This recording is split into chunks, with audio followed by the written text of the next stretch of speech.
Hello students, welcome to Eklavya study point. आज की इस वीडियो में देखेंगे हम क्लास 12th इकोनॉमिक्स की जो आपकी बुक है भारत का आर्थिक विकास, इसके इंपॉर्टेंट क्वेश्चन। ठीक है, तो आपके पेपर के पॉइंट ऑफ व्यू से जितने भी इंपॉर्टेंट क्वेश्चन बनते हैं वो हम इस वीडियो में कंप्लीट करेंगे। इससे पहले हमने 3 वीडियो और बनाई हुई हैं, ये आप जरूर देख लेना, जो आपके पेपर के लिए बहुत ज्यादा इंपॉर्टेंट है। जो आपकी बुक है भारतीय अर्थव्यवस्था का विकास, तो इसके जितने भी मोस्ट इंपॉर्टेंट टॉपिक हैं, पूरा सिलेबस जो आपको इसमें कवर मिलेगा। साथ ही इस बुक में हमने, जो आपकी बुक है समष्टि अर्थशास्त्र एक परिचय, इसके जितना भी सिलेबस है आपका पूरा सिलेबस जो इस एक वीडियो में कंप्लीट है। ठीक है, और समष्टि अर्थशास्त्र एक परिचय के इंपॉर्टेंट क्वेश्चन हम पहले बना चुके हैं, तो इस वीडियो से आप देख सकते हैं। ठीक है, टेलीग्राम चैनल जरूर ज्वाइन कर लें, जो क्लास 12 एसपीनी ग्रुप नाम से। पीडीएफ नोट्स आपको यहाँ पे प्रोवाइड करा दी जाएगी। इंस्टाग्राम पे फॉलो कर लें, यूजर आईडी है एकलव्य स्टडी पॉइंट। जो भी आपके क्वेश्चन है आप हमसे यहाँ पर पूछ सकते हैं। ठीक है, तो सिलेबस जो आपका है, टोटल 8 चैप्टर है इसके अंदर। पहला जो आपका है स्वतंत्रता के समय भारत की अर्थव्यवस्था। सेकंड है आपका भारतीय अर्थव्यवस्था 1950 से 1990 तक, जो योजना युग था। थर्ड आपका है आर्थिक सुधारों का दौर 1991 से अब तक। फोर्थ आपका है भारत में मानव पूंजी निर्माण। फिफ्थ है आपका ग्रामीण विकास। सिक्स्थ आपका है रोजगार समृद्धि अनौपचारिकरण एवं अन्य मुद्दे। सेवन है आपका पर्यावरण एवं धारणीय विकास। ठीक है, और एट्थ है आपका भारत पाकिस्तान तथा चीन का विकास अनुभव एक तुलनात्मक अध्ययन। ठीक है, तो इन 8 चैप्टर के आपके इंपॉर्टेंट क्वेश्चन जो आपको इस वीडियो में मिल जाएंगे। ठीक है, चलिए तो फर्स्ट चैप्टर देखते हैं। फर्स्ट चैप्टर का जो पहला इंपॉर्टेंट क्वेश्चन आपका बनता है, स्वतंत्रता की पूर्व संध्या पर भारतीय अर्थव्यवस्था की विशेषताएं बताइए। यानी जब भारत स्वतंत्र हुआ था उस समय आप देखेंगे कि भारत की अर्थव्यवस्था क्या थी। तो देखिए, भारत की अर्थव्यवस्था उस टाइम स्थिर अर्थव्यवस्था थी। ठीक है, क्योंकि भारत की अर्थव्यवस्था लंबे समय तक लगभग स्थिर इसलिए रही क्योंकि अंग्रेजों का जो शासन था वो बहुत ही ज्यादा शोषणकारी था। आप देखेंगे 1860 से 1925 के बीच प्रति व्यक्ति आय की वृद्धि 0.5% से भी कम थी, और 1925 से 1950 के बीच में तो ये मात्र 0.1% प्रतिवर्ष रह गई थी। यानी प्रति व्यक्ति आय जो देख रहे थे आप, घटती ही जा रही थी हर एक साल में। ठीक है, पिछड़ी अर्थव्यवस्था आपको देखने को मिलती है भारत की जो अर्थव्यवस्था थी। तो 1947 से 48, जब भारत स्वतंत्र होता है, प्रति व्यक्ति आय आप देखते हैं 230 रुपए थी, और देश में आप देखेंगे उस समय व्यापक गरीबी थी, भूखमरी थी, अशिक्षा थी और बेरोजगारी थी। क्यों? क्योंकि भाई कोई भी हमारी अर्थव्यवस्था के विकास के लिए, लोगों को कल्याण के लिए, रोजगार के लिए ब्रिटिश द्वारा कोई भी अच्छी नीति नहीं बनाई गई थी। इसीलिए आप देखेंगे भारत जो थी वो पिछड़ी अर्थव्यवस्था थी, और भारत में आप गरीबी, भूखमरी और बेरोजगारी देखते हैं। ठीक है, नेक्स्ट है कृषि में पिछड़ापन था। तो भाई आप देखेंगे भारत में लगभग 72% कामकाजी जो जनसंख्या थी वो कृषि पर ही निर्भर थी। फिर भी आप देखेंगे जो राष्ट्रीय आय है देश की, उसके अंदर कृषि का योगदान केवल 50% था, जो कम उत्पादकता को दर्शाता है। यानी 72% लोग जो हैं वो किस में लगे हुए हैं? कृषि में लगे हुए हैं। लेकिन उसके बाद भी आप देख रहे हैं राष्ट्रीय आय में केवल 50% का योगदान दे रहा है। तो इसका मतलब क्या है? जो कृषि करी जा रही है उसमें उत्पादकता ही नहीं है, यानी उनको प्रॉफिट ही नहीं मिल रहा था। ठीक है, तो पिछड़ापन था कृषिपन में भी। औद्योगिक पिछड़ापन था, तो कृषि में तो पिछड़ापन था ही, साथ में आप देखेंगे औद्योगिक पिछड़ापन भी था। भारत में भारी बुनियादी उद्योगों का अभाव था, यानी भारत में उद्योग ही नहीं थे। जहां पे आप देखेंगे कि 16वीं शताब्दी 18वीं शताब्दी तक आते आते ब्रिटेन में इतना ज्यादा औद्योगिकरण हो चुका था, वहीं आप देखते हैं कि भारत में जो औद्योगिक का बिल्कुल अभाव था, औद्योगिकरण शुरू ही नहीं किया गया था। मशीनों का उत्पादन नागण्य था, यानी भारत के अंदर कोई ऐसी मशीनें ही नहीं थी जो उत्पादन कर सकें। कुटीर व लघु उद्योग लगभग समाप्त हो चुके थे, और भारत के जो कुटीर, छोटे और लघु उद्योग होते थे, जो लोग चलाते थे ग्रामीण क्षेत्रों में, वो सब चीज भी आप देखेंगे लगभग समाप्त हो रहे थे, क्योंकि ऐसी नीति अपना दी थी ब्रिटिश ने। ठीक है ना, तो उनकी भेदभावपूर्ण जो नीति थी उसने क्या किया कि हमारे यहाँ बड़े उद्योग तो लगाए नहीं, साथ में जो छोटे और लघु उद्योग थे वो भी क्या कर दिए, धीरे धीरे खत्म कर दिए। ठीक है, नेक्स्ट आप देखेंगे खराब बुनियादी ढांचा था। तो हमारे यहाँ जो बुनियादी ढांचा था वो बिल्कुल खराब था। किसी भी देश की अर्थव्यवस्था के विकास के लिए बुनियादी ढांचा होना बहुत जरूरी है। लेकिन अगर भारत में आप देखेंगे, भारत में परिवहन व्यवस्था, संचार, ऊर्जा उत्पादन जैसी आधारभूत सुविधा जो थी अत्यंत अविकसित थी, यानी यहाँ पर इन सब चीजों की शुरुआत ही नहीं करी गई, और जो शुरुआत भी हुई वो ब्रिटिश ने अपने फायदे के लिए करी, अंग्रेजों ने अपने फायदे के लिए करी, जिससे आप देखेंगे आर्थिक विकास जो था वो बाधित हुआ। ठीक है, यानी जब बुनियादी चीजें नहीं होंगी तो देश में आर्थिक विकास कैसे होगा, क्योंकि भाई किसी भी अर्थव्यवस्था के विकास के लिए परिवहन, संचार और ऊर्जा तो जरूरी है, लेकिन ये चीजें हो ही नहीं रही थी, इन पे विकास पे काम किया ही नहीं जा रहा था, तो इसलिए आप देखेंगे भारत में जो था विकास हो ही नहीं रहा था, भारत की अर्थव्यवस्था जो थी वो स्थिर रह गई थी। नेक्स्ट क्वेश्चन है आपका, स्वतंत्रता की पूर्व संध्या पर भारत के कृषि क्षेत्र, औद्योगिक क्षेत्र और विदेशी व्यापार कैसा था? तो देखिए किसी भी देश की अर्थव्यवस्था में कृषि क्षेत्र इंपॉर्टेंट होता है, औद्योगिक क्षेत्र इंपॉर्टेंट होता है और विदेशी व्यापार इंपॉर्टेंट होता है, लेकिन अगर आप देखेंगे जब भारत स्वतंत्र हुआ उस समय तक भारत के ये तीनों क्षेत्र जो थे बहुत ज्यादा पिछड़े हुए थे। कृषि क्षेत्र की बात करते हैं तो आप देखेंगे कृषि क्षेत्र में जमींदारी प्रणाली चलती थी, यानी सारी जमीनों का हक किसके पास था? जमींदारों के पास था। किसानों से वो क्या करते थे? टैक्स वसूलते थे। और कई बार आप देखेंगे जब किसानों के पास फसल नहीं होती थी तो उनकी जमीनें जो उनको दी गई थी फसल उगाने के लिए वो भी छीन ली जाती थी, यानी जमींदारी प्रणाली के तहत किसानों का शोषण हो रहा था। ठीक है। सेकंड, कृषि का व्यवसायीकरण कर दिया गया, तो जब फायदा नहीं होता था तो वो क्या करते थे? कृषि का व्यवसायीकरण कर देते थे, भाई व्यावसायिक कृषि करो, जहां से उत्पादन ज्यादा हो, कमर्शियल क्रॉप होंगी, व्यावसायिक कृषि होंगी तो वहां से फायदा ज्यादा मिलेगा, जैसे गन्ना हो गया, कपास हो गया, तो इन सब चीजों की खेती करवाते थे, जिससे खाद्यान्न फसलों का अभाव होने लग गया। निम्न उत्पादकता एवं निम्न उत्पादन एवं उत्पादकता थी, तो भाई देखिए जब कृषि क्षेत्र में आप काम ही नहीं करेंगे, कृषि व्यवस्था को सुधारने का काम ही नहीं करेंगे, तो उत्पादन कैसे बढ़ेगा? उत्पादन तो बढ़ ही नहीं सकता, इसलिए भाई उत्पादन भी आप देखेंगे बहुत ज्यादा कम था। ठीक है ना, उत्पादन हो ही नहीं पा रहा था, बहुत कम उत्पादन था।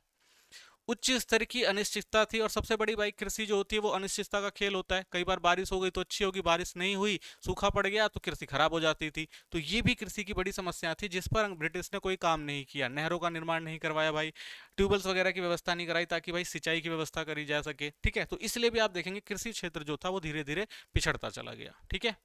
नेक्स्ट आप देखेंगे विदेशी व्यापार भी इंपॉर्टेंट होता है, तो प्राथमिक उत्पादकों का निर्यातक और तैयार माल का आयातक, तो भारत में अगर आप विदेशी व्यापार देखेंगे तो ब्रिटिश ने ये नीति अपनाई कि भारत के अंदर आप कच्चा माल उगाओ और कहां भेजो?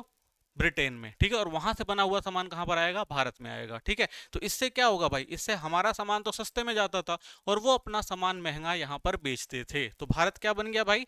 प्राथमिक उत्पादों का निर्यातक बन गया और जो बना हुआ सामान था उसका आयातक बन गया, इसलिए आप देखेंगे प्रॉफिट जो था बिल्कुल खत्म होने लगा यहाँ पे।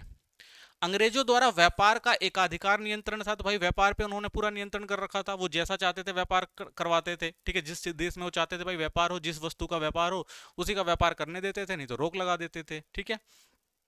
अधिशेष व्यापार लेकिन केवल अंग्रेजों को लाभ पहुंचाने के लिए होता था, और जो हमारे यहाँ व्यापार था उससे जो अधिशेष बचता था, जो पैसा बचता था व्यापार से, वो पूरा का पूरा इस्तेमाल ब्रिटिश अपने लाभ के लिए करते थे। ठीक है, उन पैसों को क्या करते थे भाई? अपनी प्रशासनिक व्यवस्था को अच्छा करने के लिए लगाते थे, या फिर कहीं युद्ध वगैरह होते थे वहां पर खर्चा करते थे। ठीक है, इसलिए जो अधिशेष भारत के कल्याण के लिए हो सकता था, भारत के विकास के लिए हो सकता था, उसका इस्तेमाल वो अपने हितों के लिए कर रहे थे। ठीक है। औद्योगिक क्षेत्र की बात करते हैं, तो औद्योगिक क्षेत्र में भारत में आप देखेंगे हस्तशिल्प का जो है पतन किया गया, तो भारत के उद्योग की जो जान होते थे वो हस्तशिल्प होते थे, भारत का सामान जो हाथों से बनाया जाता था वो बहुत ही अच्छा होता था और देश विदेशों तक बिकता था। तो क्या किया अंग्रेजों ने? भेदभावपूर्ण टैरिफ नीति का परिचय हुआ, यानी ऐसी टैरिफ नीति बनाई कि भाई अगर भारत का सामान बाहर जा रहा है बिकने के लिए तो उस पर इतना टैरिफ लगा दिया जाता था, वो इतना महंगा हो जाता था कि वो विदेशों में बिक ही नहीं पाता था। ठीक है। मशीन निर्मित उत्पादकों से प्रतिस्पर्धा थी। ठीक है, और भारत में भी अगर वो सामान है तो इतना महंगा कर देते थे वो लोग टैक्स लगा के कि भारत में भी जो है वो बिक नहीं पाता था, बहुत ज्यादा महंगा हो जाता था। वहीं मशीन से जो निर्मित सामान होते थे जो ब्रिटिश के होते थे वो भारत में वो क्या करते थे भाई? कम दामों पे बेच दिया करते थे, क्योंकि भाई वो सस्ता पड़ता था बनाने में, मशीनों से बनाया जाता था। तो भाई भारी जो भारत का जो हस्तशिल्प भारी उत्पादन था या भारी जो सामान होता था उसके प्राइस भी भारी होते थे। ठीक है, तो अब प्राइस ज्यादा हो जाते थे तो वो लोग क्या करते थे भाई? जो मशीन से बना सामान सस्ता आता था वो लेने लग गए, तो इससे क्या हुआ कि जो भारत का हस्तशिल्प में बना हुआ सामान था वो प्रतिस्पर्धा नहीं कर पाया। ठीक है, तो जो ब्रिटेन से बना हुआ सस्ता सामान आता था वो ज्यादा बिक जाता था, और जो भारत का हस्तशिल्प बना हुआ सामान जो थोड़ा महंगा होता था वो नहीं बिक पाता था। ठीक है। मांग का नया स्वरूप, ब्रिटिश संस्कृति का प्रभाव, और ये भी देखेंगे भाई एक मांग का नया स्वरूप आया, ब्रिटिश ने अपनी संस्कृति का काफी प्रचार प्रसार किया तो लोग उनसे ज्यादा प्रेरित हो गए, ठीक है, तो उनके जैसे सामानों को, कपड़ों को खरीदने लग गए। तो इसलिए भी जो भारत का हस्तशिल्प का सामान था वो कम बिक रहा था। रियासती दरबारों को समाप्त कर देना, तो भाई जो हमारे यहाँ हस्तशिल्प के जितने भी ज्यादा सामान बनते थे उनको जो दरबार वगैरह होते थे वो ज्यादा प्रोत्साहन देते थे, ठीक है। लेकिन जब आप देखेंगे ब्रिटिश शासन अपने सीमा पर पहुंचता है तो वो दरबारी व्यवस्था को खत्म कर देता है, तो इसलिए जो हस्तशिल्प को प्रोत्साहन देते थे वो भी धीरे धीरे क्या हुए, खत्म होने लगे, क्योंकि दरबार जब खत्म हो गए, जब राजा खत्म हो गए, तो भाई उनको संरक्षण देने वाला, जो हस्तशिल्प को जो संरक्षण देने वाले थे वो भी क्या हुए, धीरे धीरे समाप्त होने लगे। भारत में रेलवे का आना, तो देखिए भारत में रेलवे आ गया तो इससे जो ब्रिटिश का सामान था वो उन क्षेत्रों तक भी पहुंचने लग गया जहां पर पहले पहुंच नहीं थी, ठीक है, तो वहां पे भी आप देखेंगे जो हाथ से बने हुए सामान थे धीरे धीरे समाप्त होने लग गए, ठीक है। आधुनिक उद्योग का धीमा विकास, और आधुनिक उद्योग की बात करते हैं, क्या ब्रिटिश ने आधुनिक उद्योगों के लिए कुछ काम किया, तो आप देखेंगे भाई उद्योगों का असंतुलित विकास हुआ, यानी उन्होंने कभी भी जो भारी उद्योग थे वो भारत में लगने ही नहीं दिए या लगाए ही नहीं। पूंजीगत वस्तु उद्योगों का अभाव था, तो भारत में ऐसी कोई भी पूंजीगत वस्तु नहीं बनती थी जिससे सामान का निर्माण किया जा सके, ठीक है। जीडीपी में कम योगदान, क्योंकि भाई जब हमारे यहाँ सही से सामान बन ही नहीं रहा, उत्पादन ही नहीं हो रहा, तो जीडीपी में योगदान कहाँ से होगा, तो जीडीपी में बहुत ज्यादा कम योगदान था। सार्वजनिक क्षेत्र के संचालन का सीमित क्षेत्र, ठीक है, यानी सरकारों ने तो कोई काम ही नहीं किया, ठीक है ना, कि सरकार ने ऐसी कोई मशीनरी या ऐसे कोई उद्योग, ऐसे कोई जो कह सकते हैं औद्योगिक ढांचा नहीं बनाया जिससे लोगों को रोजगार वगैरह मिल सके या देश के अंदर उत्पादन हो सके, ठीक है। तो इस तरह से आप देखेंगे जो भारत की अर्थव्यवस्था के तीन प्रमुख स्रोत थे, ठीक है, चाहे वो व्यापार हो गया, कृषि हो गया, उद्योग हो गया, उसमें ब्रिटिश ने कुछ भी योगदान नहीं दिया, जिससे हमारे देश की अर्थव्यवस्था गिरती ही चली गई, ठीक है। भारत में ब्रिटिश शासन के कुछ सकारात्मक प्रभाव, तो देखिए कुछ अच्छे काम भी किए थे ब्रिटिश ने यहाँ पे, बेशक से वो अपने फायदे के लिए किए हों, लेकिन भारत पे भी वो सकारात्मक ही कह सकते हैं। तो जैसे रेलवे की शुरुआत करना एक सकारात्मक प्रयास था भारत में, तो रेलवे की स्थापना ने माल और कच्चे सामानों की तेज आवाजाही को संभव बनाया, जिससे बाद में अर्थव्यवस्था को बढ़ावा मिला, तो ये काम अपने लिए करके गए थे ब्रिटिश, लेकिन जब भारत आजाद हो गया तो इस रेलवे ने भारत के विकास में भी महत्वपूर्ण भूमिका निभाई थी, ठीक है। नेक्स्ट है कृषि का व्यवसायीकरण, तो औपनिवेशिक शासन से ने किसानों को बाजार में नई संभावनाएं दी, जिससे वे अपने उत्पादन को बेचने लग गए, ठीक है, तो कृषि का व्यवसायीकरण किया गया, तो इससे समझ में आया कि भाई कि सिर्फ खाद्यान्न फसलें नहीं होती, ऐसी भी फसलें होती हैं जिनको बाजार में बेचा जा सकता है और नगद दाम लिया जा सकता है, तो ये सोच भी आप देखेंगे भारतीय किसानों को जो है वो ब्रिटिश से ही आई थी, ठीक है। मौद्रिक प्रणाली की शुरुआत, तो वस्तु विनिमय प्रणाली की जगह मौद्रिक प्रणाली आई, जिससे व्यापार में सुगमता आई, ठीक है, तो मौद्रिक प्रणाली भी आप देखेंगे भारत में ब्रिटिश लेकर आए थे, उससे पहले भारत में आप देखेंगे वस्तु के बदले वस्तु ली दी जाती थी, तो एक मौद्रिक प्रणाली भी अच्छी थी जिसने व्यापार वगैरह में और लेन देन में काफी सुविधा की, ठीक है। नेक्स्ट है प्रभावी प्रशासन, तो ब्रिटिश शासन ने एक कुशल प्रशासनिक प्रणाली स्थापित की थी जिसने भविष्य के आर्थिक राजनीतिक विकास में मदद करी, तो आप देखेंगे जो ब्रिटिश का प्रशासन तंत्र था वो काफी प्रभावी था, बहुत अच्छा था। तो जब भारत आजाद होता है तो भारत ने भी अपने आर्थिक विकास के लिए और राजनीतिक विकास के लिए उस प्रशासनिक व्यवस्था को अपनाया, ठीक है, जिसने भारत के प्रशासन को संभालने में और आर्थिक विकास में काफी महत्वपूर्ण मदद की थी, ठीक है, तो प्रभावी प्रशासन जो भारत ने सीखा था वहां से, ये भी एक सकारात्मक चीज थी भारत में।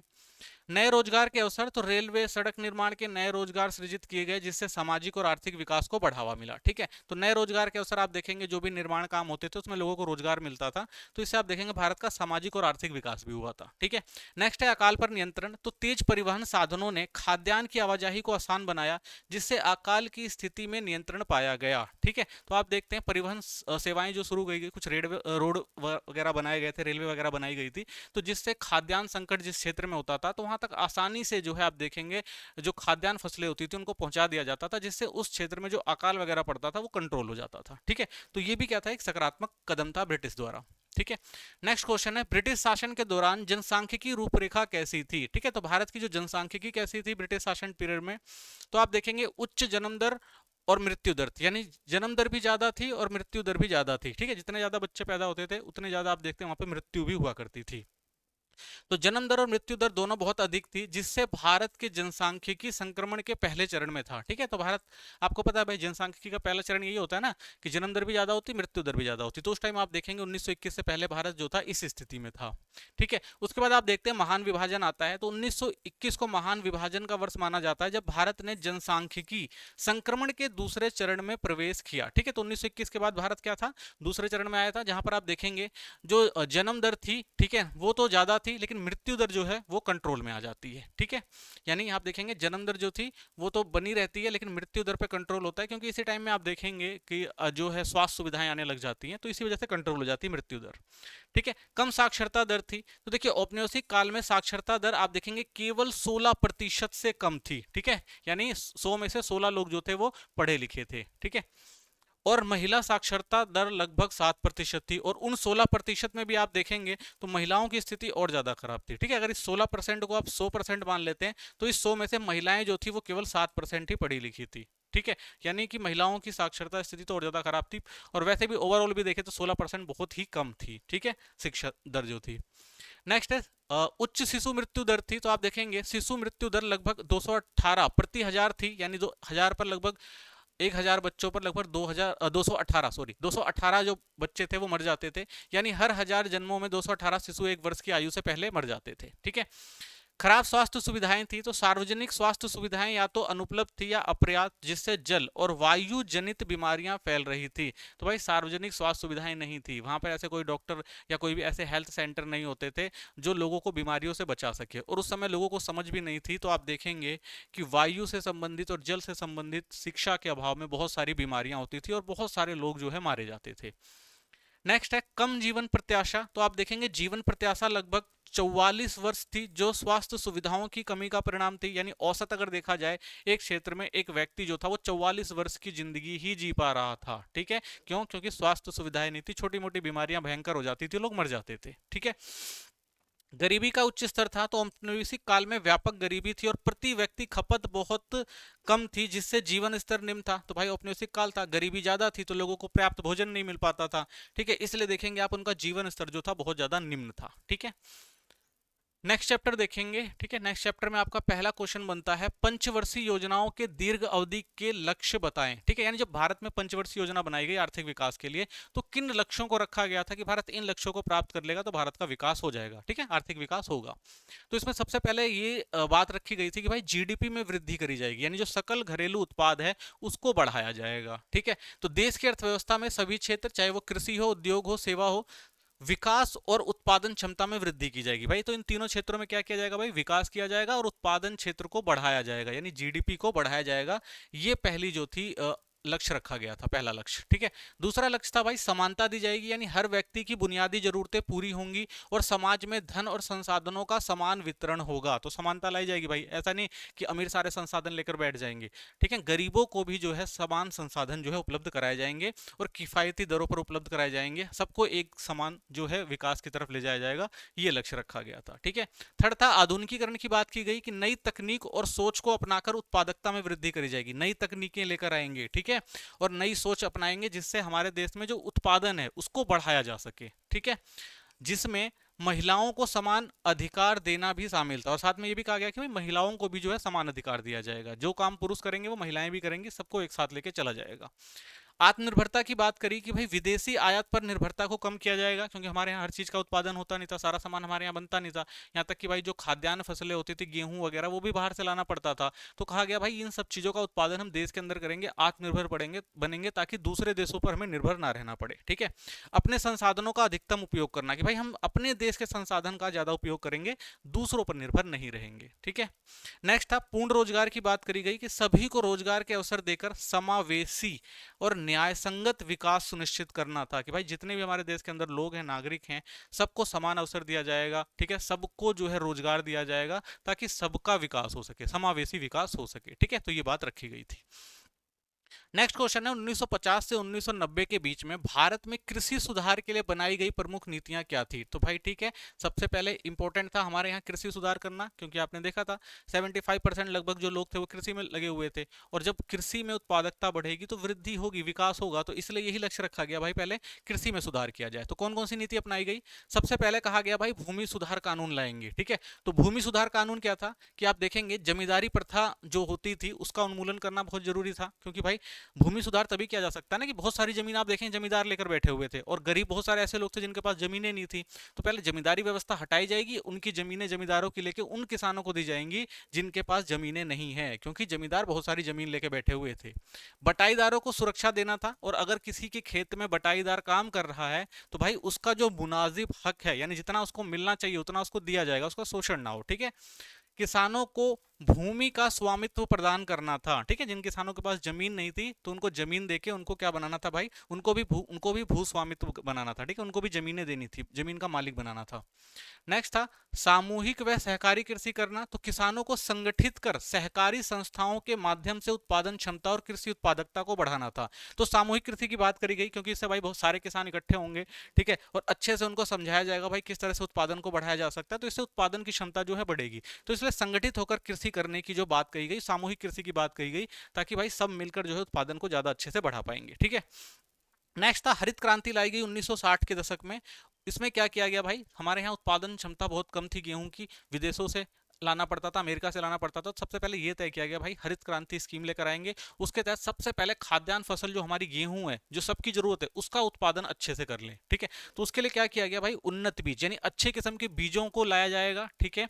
और उसके बाद सिंचाई सुविधाएं दी जाएंगी, रासायनिक उर्वरक और कीटनाशकों का उपयोग किया जाएगा, ताकि गेहूं और चावल के उत्पादन में तीव्र वृद्धि करी जा सके, क्योंकि ये दो खाद्यान्न फसलें सबसे इंपॉर्टेंट थी भारत के लिए। अगर इनका उत्पादन अच्छे से हो गया तो भारत जो दूसरों पर डिपेंड है, ठीक है ना, भोजन के लिए, वो खत्म हो जाएगी। देश के अंदर अगर चावल और गेहूं का अच्छा उत्पादन हो गया तो हम दूसरे पे डिपेंड नहीं रहेंगे। ठीक है। क्योंकि भाई दूसरों पे डिपेंड रहते थे तो एक तो अच्छे किस्म का गेहूं भी नहीं मिलता था, और ऊपर से आप देखेंगे बहुत ज्यादा महंगा होता था। तो इससे हमें क्या पड़ता था भाई, बहुत ज्यादा बोझ पड़ता था। तो इसीलिए आप देखेंगे हरित क्रांति की शुरुआत की गई थी। ठीक है।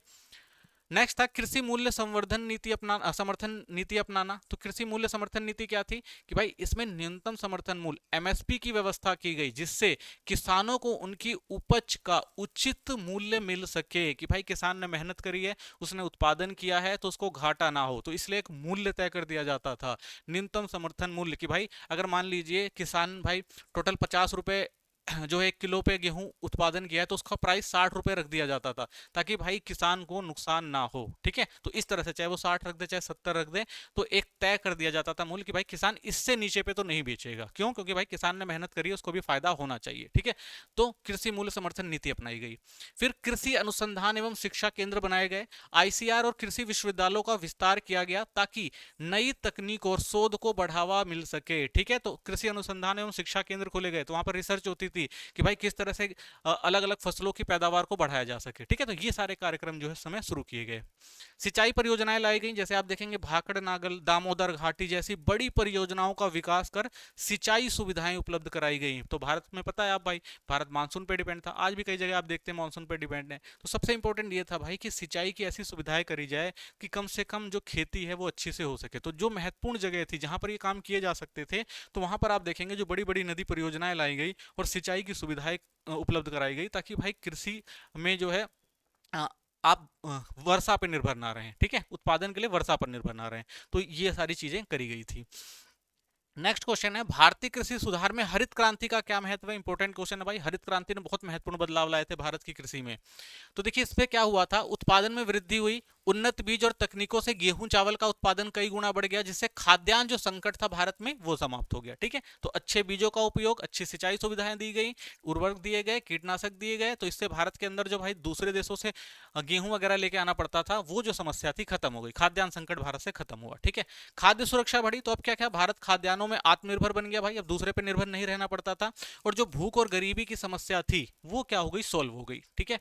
नेक्स्ट आधुनिकीकरण आया भारत में, तो आप देखेंगे पारंपरिक खेती बदलकर अब आधुनिक तकनीक और उर्वरकों का इस्तेमाल बढ़ा, जिससे कृषि अधिक उत्पादन बन गई। तो भाई जो पुरानी तकनीक थी, ठीक है, हल बैल से खेती होती थी, खादों से खेती होती थी, वो सारी चीजें खत्म हुई। अब नए उर्वरक आए, ट्रैक्टर वगैरह आए, नई तकनीक आई, तो इससे आप देखेंगे भारत में जो था कृषि का आधुनिकीकरण हुआ, जिससे उत्पादन क्षमता बढ़ी। ठीक है।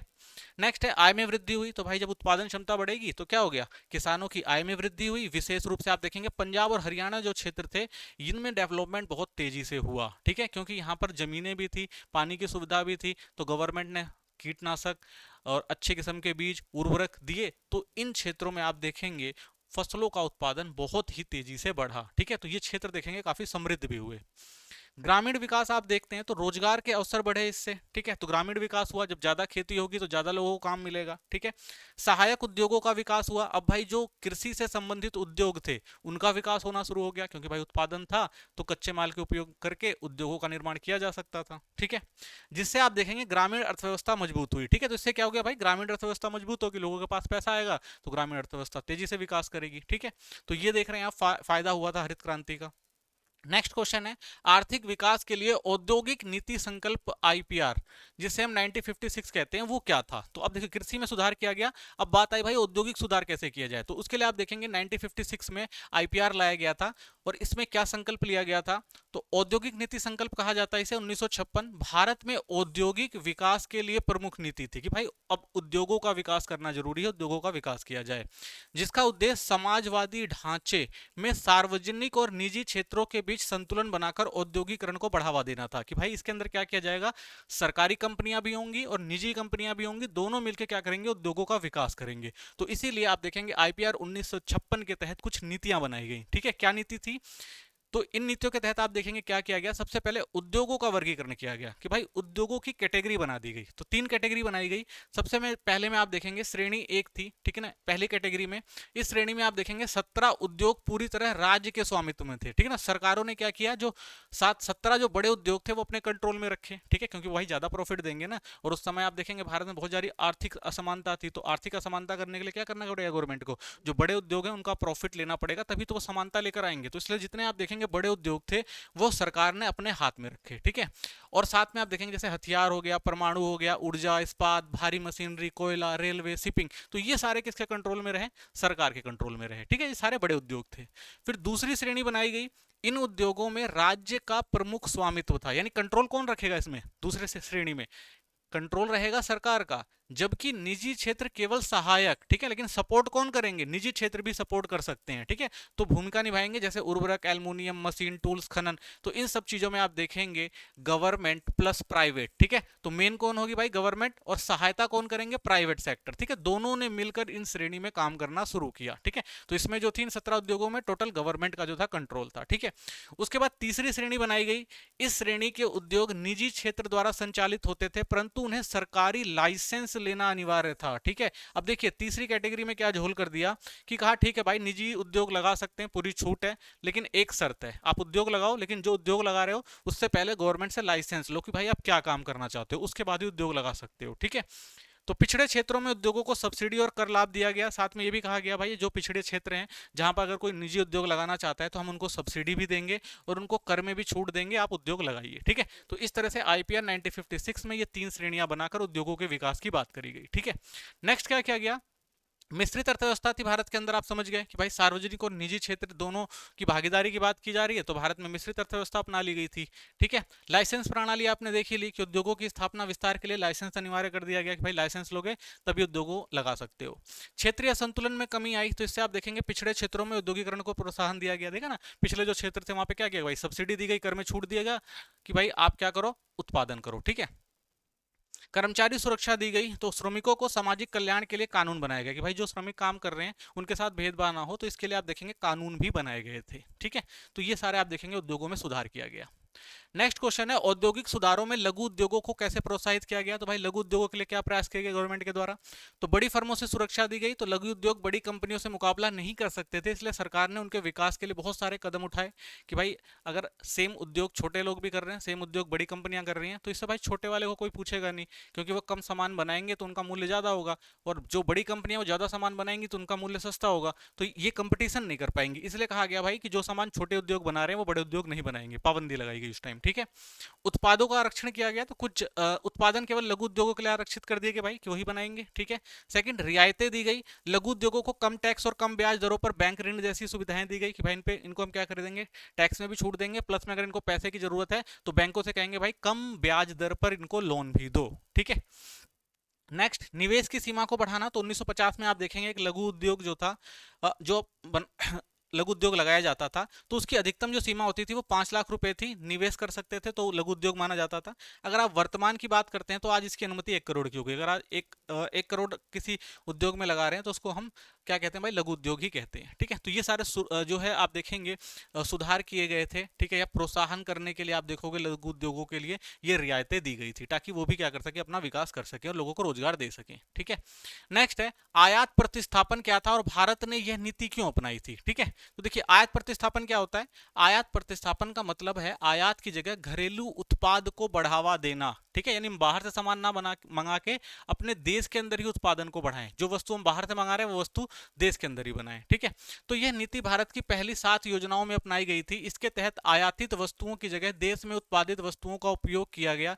इसे लागू करने के सुरक्षा उपाय थे। यानी मेन मकसद यही कहेंगे भाई, आयात प्रतिस्थापन का मतलब है कि भाई विदेशों का जो सामान है वो हम नहीं लेकर आएंगे, और अगर वो विदेशों का सामान आएगा भी तो हम कुछ ऐसी नीति अपना लेते हैं कि वो भारत में आ ही ना पाए। जिससे क्या होगा कि भारत में लोग उसका उत्पादन करेंगे और वो सामान भारत में ही बनेगा और बिकेगा, तो इससे भारत को ज्यादा प्रॉफिट होगा। ठीक है, तो इसके लिए कुछ नीतियां अपनाई गई। सबसे पहली नीति क्या करा गया भाई, टैरिफ लगा दिया गया। यानी अगर बाहर से आप अपना सामान देश के अंदर लेकर आ रहे हैं तो आयातित वस्तुओं पर ऊंचे कर लगाए गए ताकि वे महंगी हो जाए और उनका आयात कम हो जाए। तो भाई क्या होगा, अगर कोई सामान बहुत ज्यादा महंगा है वो बाहर से आके और ज्यादा महंगा हो जाएगा तो लोग उसको खरीदेंगे ही नहीं, तो वो सामान भारत के अंदर आएगा ही नहीं। तो इसलिए मजबूरी में जो सामान है वो भारत में बनाना पड़ेगा और भारत के लोगों को वही सामान खरीदना पड़ेगा। तो इससे क्या फायदा होगा, भारत को ही फायदा होगा। ठीक है, तो वो हमारा जो पैसा है वो बाहर नहीं जाएगा। ठीक है, तो इस तरह से रोक लगाई गई जो बाहर के सामान थे उस पर। दूसरा, कोटा तय कर दिया गया। ठीक है, अगर मान लीजिए कोई सामान ज्यादा बिक भी रहा है भारत के अंदर तो कोटा बना दिया गया भाई, कुछ वस्तुएं आयात की अधिकतम सीमा तय की गई ताकि घरेलू उत्पादन को बढ़ावा मिल सके। कि भाई अगर बाहर से आप सामान भेज रहे हैं तो हमें जितनी जरूरत है उतना ही लेंगे। ठीक है, आप 100 सामान भेजना चाहते हो लेकिन हमने कोटा लगा दिया भाई हम 10 ही लेंगे। ठीक है, इससे ज्यादा नहीं लेंगे।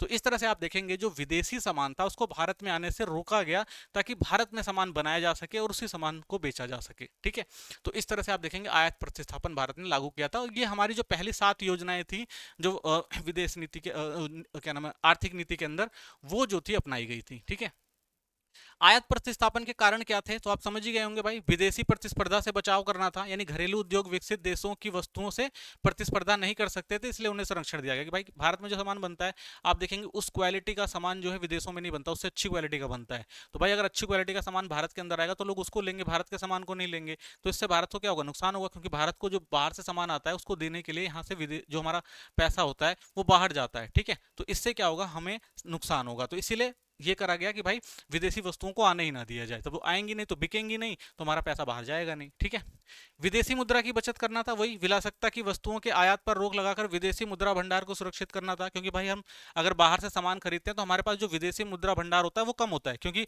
हमारे रुपए में थोड़ा ना वो ट्रेड करेंगे, वो डॉलर में ट्रेड करते हैं, तो डॉलर हमारा कहाँ चला जाएगा, बाहर चला जाएगा, और हमें डॉलर बचा के रखना था जरूरी कामों के लिए। ठीक है, तो इसलिए आप देखते हैं ये जो थे आयात प्रतिस्थापन के कारण थे। नेक्स्ट चैप्टर देखेंगे। ठीक है, इसका पहला क्वेश्चन है भारत ने 1991 में कौन से आर्थिक सुधार किए और क्यों। ठीक है, तो क्यों सुधार की जरूरत पड़ी, तो देखिए भारत ने 1991 के आर्थिक सुधारों में आप देखेंगे उदारीकरण, निजीकरण और वैश्वीकरण, जिन्हें एलपीजी सुधार भी कहा जाता है, के नाम से जाना जाता है। ठीक है, तो ये सुधार भारतीय अर्थव्यवस्था को संकट से निकालने और उससे अधिक खुली प्रतिस्पर्धा और वैश्विक बनने के लिए किए गए थे। तो आप देखेंगे 1990 के दशक में भारत की अर्थव्यवस्था बहुत ही ज्यादा खराब हो चुकी थी। ठीक है, हमारे पास विदेशी मुद्रा भंडार की कमी हो गई थी। ठीक है, और कोई भी बाहर का जो सामान चाहिए होता है उसके लिए हमें विदेशी मुद्रा चाहिए होती है। ठीक है, तो हमारे पास रिजर्व जो था वो धीरे धीरे क्या हो रहा था, खत्म हो रहा था। तो इसीलिए भारत को जो है आप देखेंगे आर्थिक सुधार करने पड़े, क्योंकि भाई दबाव बना विदेशों से, कोई भी हमारे देश के अंदर इन्वेस्टमेंट थोड़ा ना करेगा जब तक कि उसे कोई फायदा ना हो। ठीक है, तो जो बड़े अंतर्राष्ट्रीय संगठन है, ठीक है, आईएमएफ हो गया, डब्ल्यूटीओ हो गया, तो उन्होंने कहा भाई हम आपको पैसा देंगे, आपकी मदद करेंगे, लेकिन उसके लिए आपको क्या करना पड़ेगा भाई, आर्थिक सुधार करने पड़ेंगे। तो इसीलिए भाई मजबूरी में भारत को आर्थिक सुधार करने पड़ गए ताकि वो अपने अर्थव्यवस्था को सुधार सकें। ठीक है, तो सबसे पहले क्या किया गया, उदारीकरण किया गया। तो सरकार ने व्यापार और उद्योग पर लगाए गए नियंत्रणों को कम किया। तो आपको पता है भाई कि बहुत सारे नियंत्रण थे, व्यापार पर, उद्योग पर बहुत सारे नियंत्रण लगाए थे, जैसे आयात प्रतिस्थापन था। ठीक है, या देश में सामान बनाएंगे, ठीक है, प्राइवेट चीजें नहीं होंगी, तो ये सारी चीजें आप देख रहे थे भारत में थी। तो ये जो नियंत्रण बना के बैठी थी गवर्नमेंट, या लाइसेंस व्यवस्था अपना बना के बैठी थी, तो सबसे पहले इनको जो है खत्म किया गया। तो इसमें आप देखेंगे लाइसेंस राज को समाप्त कर व्यापार करने की प्रक्रिया को सरल किया गया कि भाई लाइसेंस दिया जाता था तभी कोई व्यापार कर पाता था या कोई उद्योग लगा पाता था। तो ये जो कुछ रोक थी, इन रोकों को सबसे पहले खत्म किया गया। ठीक है, विदेशी निवेश और निजी उद्योगों को बढ़ावा दिया गया कि भाई देश के अंदर अगर पैसा नहीं है तो बाहर से लिया जाए, इन्वेस्टमेंट करवाई जाए। ठीक है, तो इसीलिए आप देखेंगे विदेशी निवेश और निजी उद्योगों को, और निजी उद्योग इनके पास पैसा था वो इसलिए पैसा नहीं लगाना पड़ते थे क्योंकि भाई लाइसेंस व्यवस्था थी, बहुत ज्यादा शोषणकारी व्यवस्था थी, भ्रष्टाचार काफी था। ठीक है, तो इसलिए लोग जो थे पैसा लगाना नहीं चाहते थे। तो गवर्नमेंट ने भाई खुली छूट दी कि विदेश वाले भी आके यहाँ पर इन्वेस्टमेंट करो, देश के अंदर जिसके पास पैसा है, जो बड़े उद्योगपति हैं वो भी इन्वेस्टमेंट करें। ठीक है ना, बहुत सारी रियायतें दी जाएंगी। तो उदारीकरण की नीति अपनाई। जो पहले सारी चीजें गवर्नमेंट कंट्रोल करके बैठी थी, अब उनको धीरे धीरे गवर्नमेंट ने क्या किया, छूट देना शुरू किया उदारीकरण के जरिए। ठीक है, नेक्स्ट था निजीकरण किया गया। तो सार्वजनिक क्षेत्र के उपक्रमों का निजीकरण किया गया। तो गवर्नमेंट, आपने देखा था ना, बड़े सारे उद्योग गवर्नमेंट लेकर बैठी हुई थी, लेकिन गवर्नमेंट उसे ढंग से चला नहीं पा रही थी। ठीक है, तो जब सही से चलाएगी नहीं, प्रॉफिट नहीं होगा तो सरकार को नुकसान होगा। अब गवर्नमेंट को लगा भाई जब हम इसे नहीं से चला पा रहे हैं तो क्या करना चाहिए, इनको निजी हाथों में दे देना चाहिए। ठीक है, बेच देना चाहिए। तो इसलिए आप देखेंगे गवर्नमेंट ने क्या किया भाई, बहुत सारे जो उनके सरकारी जो भी उपक्रम थे, ठीक है ना, उनका निजीकरण करना या शेयर उनका जो है बेचना शुरू किया। ठीक है, मान लीजिए कोई एक कंपनी थी तो गवर्नमेंट को लगा भाई 100% बेच देनी चाहिए तो 100% बेच दी। नहीं, अगर उनको लगा भाई कि 50% अपने पास रखना चाहिए, 50% प्राइवेट कर देना चाहिए, तो उनके पीएसयू जो थे आप देखेंगे उनको 50% शेयर बेच दिए कि भाई आधा आप कम प्राइवेट हो गई, आधा सरकारी सरकारी है। ठीक है, तो इस तरह से गवर्नमेंट ने क्या किया कि जो सरकारी स्वामित्व के जितने भी उद्योग थे उनको निजी में देना शुरू किया। ठीक है, निजी कंपनियों को पहले से आरक्षित क्षेत्रों में प्रवेश की अनुमति दी गई, जिससे प्रतिस्पर्धा और कुशलता बढ़ी। तो पहले भी देखा ना आपने, गवर्नमेंट ने बहुत सारी चीजों पर रोक लगा रखी थी, भाई इस क्षेत्र में निजी कंपनियां नहीं आएंगी, केवल सरकारी काम करेंगे। तो उन सब चीजों को भी हटा दिया गया भाई। अब जो भी क्षेत्र थे वो प्रतिस्पर्धा वाले बन गए भाई, गवर्नमेंट कंपनियां भी होंगी, सरकारी कंपनियां भी होंगी। ठीक है ना, सब मिलकर काम करेंगे। जिसको आगे बढ़ना है वो भाई अच्छा कंपटीशन दे, ठीक है ना, अच्छी व्यवस्था दे, तो वो अपने आप आगे बढ़ेगा। ठीक है, तो वैश्वीकरण की शुरुआत होती है तीसरी। तो भारतीय अर्थव्यवस्था को वैश्विक बाजारों के लिए खोल देना था। तो आपने देखा था आयात प्रतिस्थापन लगा के विदेशी व्यापार को कंट्रोल करा जा रहा था। तो कहा गया भाई, छूट दी गई कि वैश्वीकरण होगा, अपने देश की अर्थव्यवस्था को घर तक सीमित नहीं रखेंगे, दूसरे देश की अर्थव्यवस्था से जोड़ेंगे, जिसे वैश्वीकरण कहा गया। ठीक है, भारत की अर्थव्यवस्था हर देश यानी वैश्विक अर्थव्यवस्था से जुड़ेगी, तो इसलिए उसे वैश्वीकरण कहा गया। विदेशी प्रत्यक्ष निवेश और प्रौद्योगिकी हस्तांतरण के दरवाजे खोल दिए गए। तो पहले भाई विदेशी कंपनियां भारत देश के अंदर क्या निवेश नहीं कर सकती थी, या करती भी तो बहुत कम परसेंटेज में निवेश कर पाती थी। तो उन सब चीज़ों को खोल दिया गया भाई। एफडीआई डायरेक्ट इन्वेस्टमेंट करो, फुल इन्वेस्टमेंट कर सकते हो, छूट दी गई। ठीक है, और साथ में इससे क्या फायदा हुआ भाई, तो जब सारे के सारी जो चीजें खोली गई, जब वैश्वीकरण किया गया, तो बाहर की जो विदेशी औद्योगिक तकनीक थी या प्रौद्योगिक तकनीक थी वो सारी कहाँ आई, भारत के अंदर आई, क्योंकि भाई इनको प्रॉफिट कमाना था और भारत एक बहुत बड़ा बाजार था, बहुत सारा इनको लेबर मिल जाती और यहीं पर क्या कर सकते थे, उत्पादन करके ज्यादा प्रॉफिट कमा सकते थे। तो आप देखेंगे बहुत सारा विदेशी निवेश आया और बहुत सारी प्रौद्योगिकी भारत के अंदर आई, जिससे भारत को काफी फायदा हुआ, रोजगार बढ़े भारत के अंदर, भारत का आर्थिक विकास होना शुरू हुआ। ठीक है, तो भारत को आप देखेंगे विश्व व्यापार संगठन और अन्य वैश्विक संगठनों के साथ अधिक एकीकृत किया गया। तो जितने भी अंतरराष्ट्रीय संगठन है व्यापार से संबंधित, भारत ने सबके साथ हाथ मिलाया, जिससे क्या हुआ, भारत का आर्थिक विकास प्रारंभ हुआ। ठीक है, तो ये तीन चीजें बहुत ज्यादा इंपॉर्टेंट थी भारत के आर्थिक विकास के लिए। निजीकरण, निजीकरण हो गया, उदारीकरण हो गया और वैश्वीकरण हो गया। ठीक है, तो ये तीनों चीजें जो थी वो भारतीय आर्थिक विकास के लिए बहुत अच्छी साबित हुई और भारत का जो आर्थिक विकास था वो धीरे धीरे बढ़ने लगा। ठीक है, नेक्स्ट क्वेश्चन है 1991 के आर्थिक सुधारों के फायदे बताइए। अब देखिए फायदा क्या हुआ, उच्च आर्थिक वृद्धि थी, यानी उदारीकरण और निवेश ने जीडीपी को तेजी से बढ़ाया, क्योंकि देश के अंदर उत्पादन बढ़ा तो जीडीपी अपने आप बढ़ने लग गया। विदेशी निवेश में वृद्धि हुई, तो बाहर एफडीआई और एफपीआई के ने उद्योगों में पूंजी और रोजगार को अवसर दिए, क्योंकि भाई विदेशी लोगों को फायदा था तो उन्होंने भारत में इन्वेस्टमेंट करना शुरू किया। तो जब बाहर से इन्वेस्टमेंट होना शुरू हुआ तो भारत के लोगों को आप देखेंगे रोजगार मिलना शुरू हुआ और औद्योगिक पूंजी में विकास होना शुरू हुआ। ठीक है, निजी क्षेत्र का विकास हुआ, तो निजी कंपनियों का विस्तार हुआ और प्रतिस्पर्धा बढ़ी। ठीक है, अब निजी कंपनियां भी आ गई, सरकारी कंपनियों से प्रतिस्पर्धा करने लगी, तो इसलिए कस्टमर को भी फायदा होने लग गया। वैश्विक एकीकरण, भारत को वैश्विक बाजारों से जोड़ा गया, जिससे व्यापार बढ़ा। ठीक है, भारत क्या था, वैश्विक बाजार से जुड़ चुका था, अब भारत का व्यापार भी बढ़ने लग गया इससे। ठीक है, विनिमय दर स्थिरता आई, रुपए की स्थिरता से व्यापार घाटे और मुद्रा भंडार में सुधार हुआ। तो भाई अब जब विनिमय दर सुधरेगा ना, जब हमारे यहाँ से ज्यादा ट्रेड होगा बाहर देशों में, तो इससे क्या होगा, पहले क्या होता था, एक तरफा ट्रेड था भाई, भारत चाहता था तो होता था, नहीं चाहता था नहीं होता था। लेकिन अब जब बाजार व्यवस्था शुरू हो गई तो इसमें क्या हुआ, आयात निर्यात बढ़ा, मांग और आपूर्ति के कारण आप देखेंगे तो भारत की विनिमय दर थी वो स्थिर होने लगी, ठीक है। और जो पहले आप देखेंगे भारत का व्यापार जो था वो घाटे में जा रहा था, उसमें सुधार आया और भारत के पास जो था आप देखेंगे धीरे धीरे विदेशी मुद्रा भंडार जो है वो बढ़ने लग गया, ठीक है। नेक्स्ट है रोजगार सृजन। तो भाई निजीकरण और विदेशी निवेश से बहुत सारी कंपनियां स्टैब्लिश हुई, तो उन सारी कंपनियों ने यहाँ के लोगों को रोजगार देना शुरू किया, तो नौकरी बढ़ गई। उपभोक्ता विकल्प, अब नए उत्पाद और सेवाओं की उपलब्धता आई, यानी नए प्रोडक्ट बनने लगे, विदेशी प्रोडक्ट भी आने लग गए, तो भारत के पास जो था विकल्प, भारत के लोगों के पास विकल्प हो गया, भाई जो अच्छा प्रोडक्ट है वो लेंगे। जैसे आप आज मोबाइल लेने जाते हैं तो आपको 10 कंपनियां मिल जाती हैं, जो आपकी पसंद की आप वो लेंगे, जो आपको अच्छी सर्विस दे रही है, ठीक है। तो इसने क्या किया, प्रतिस्पर्धा बढ़ाया, जिससे ग्राहकों को फायदा होना शुरू हुआ, ठीक है। प्रौद्योगिकी स्थानांतरण, आधुनिक तकनीकें भारत में आई, यानी पहले आप देखेंगे भारत में आधुनिक तकनीकें नहीं थी, तो अब वैश्वीकरण के कारण आप देखेंगे बाहर की प्रौद्योगिकी भी देश के अंदर आई, तो भारत में देखिए भारत जो था वो क्या था, तकनीकी रूप में भी सक्षम होने लग गया अब, ठीक है।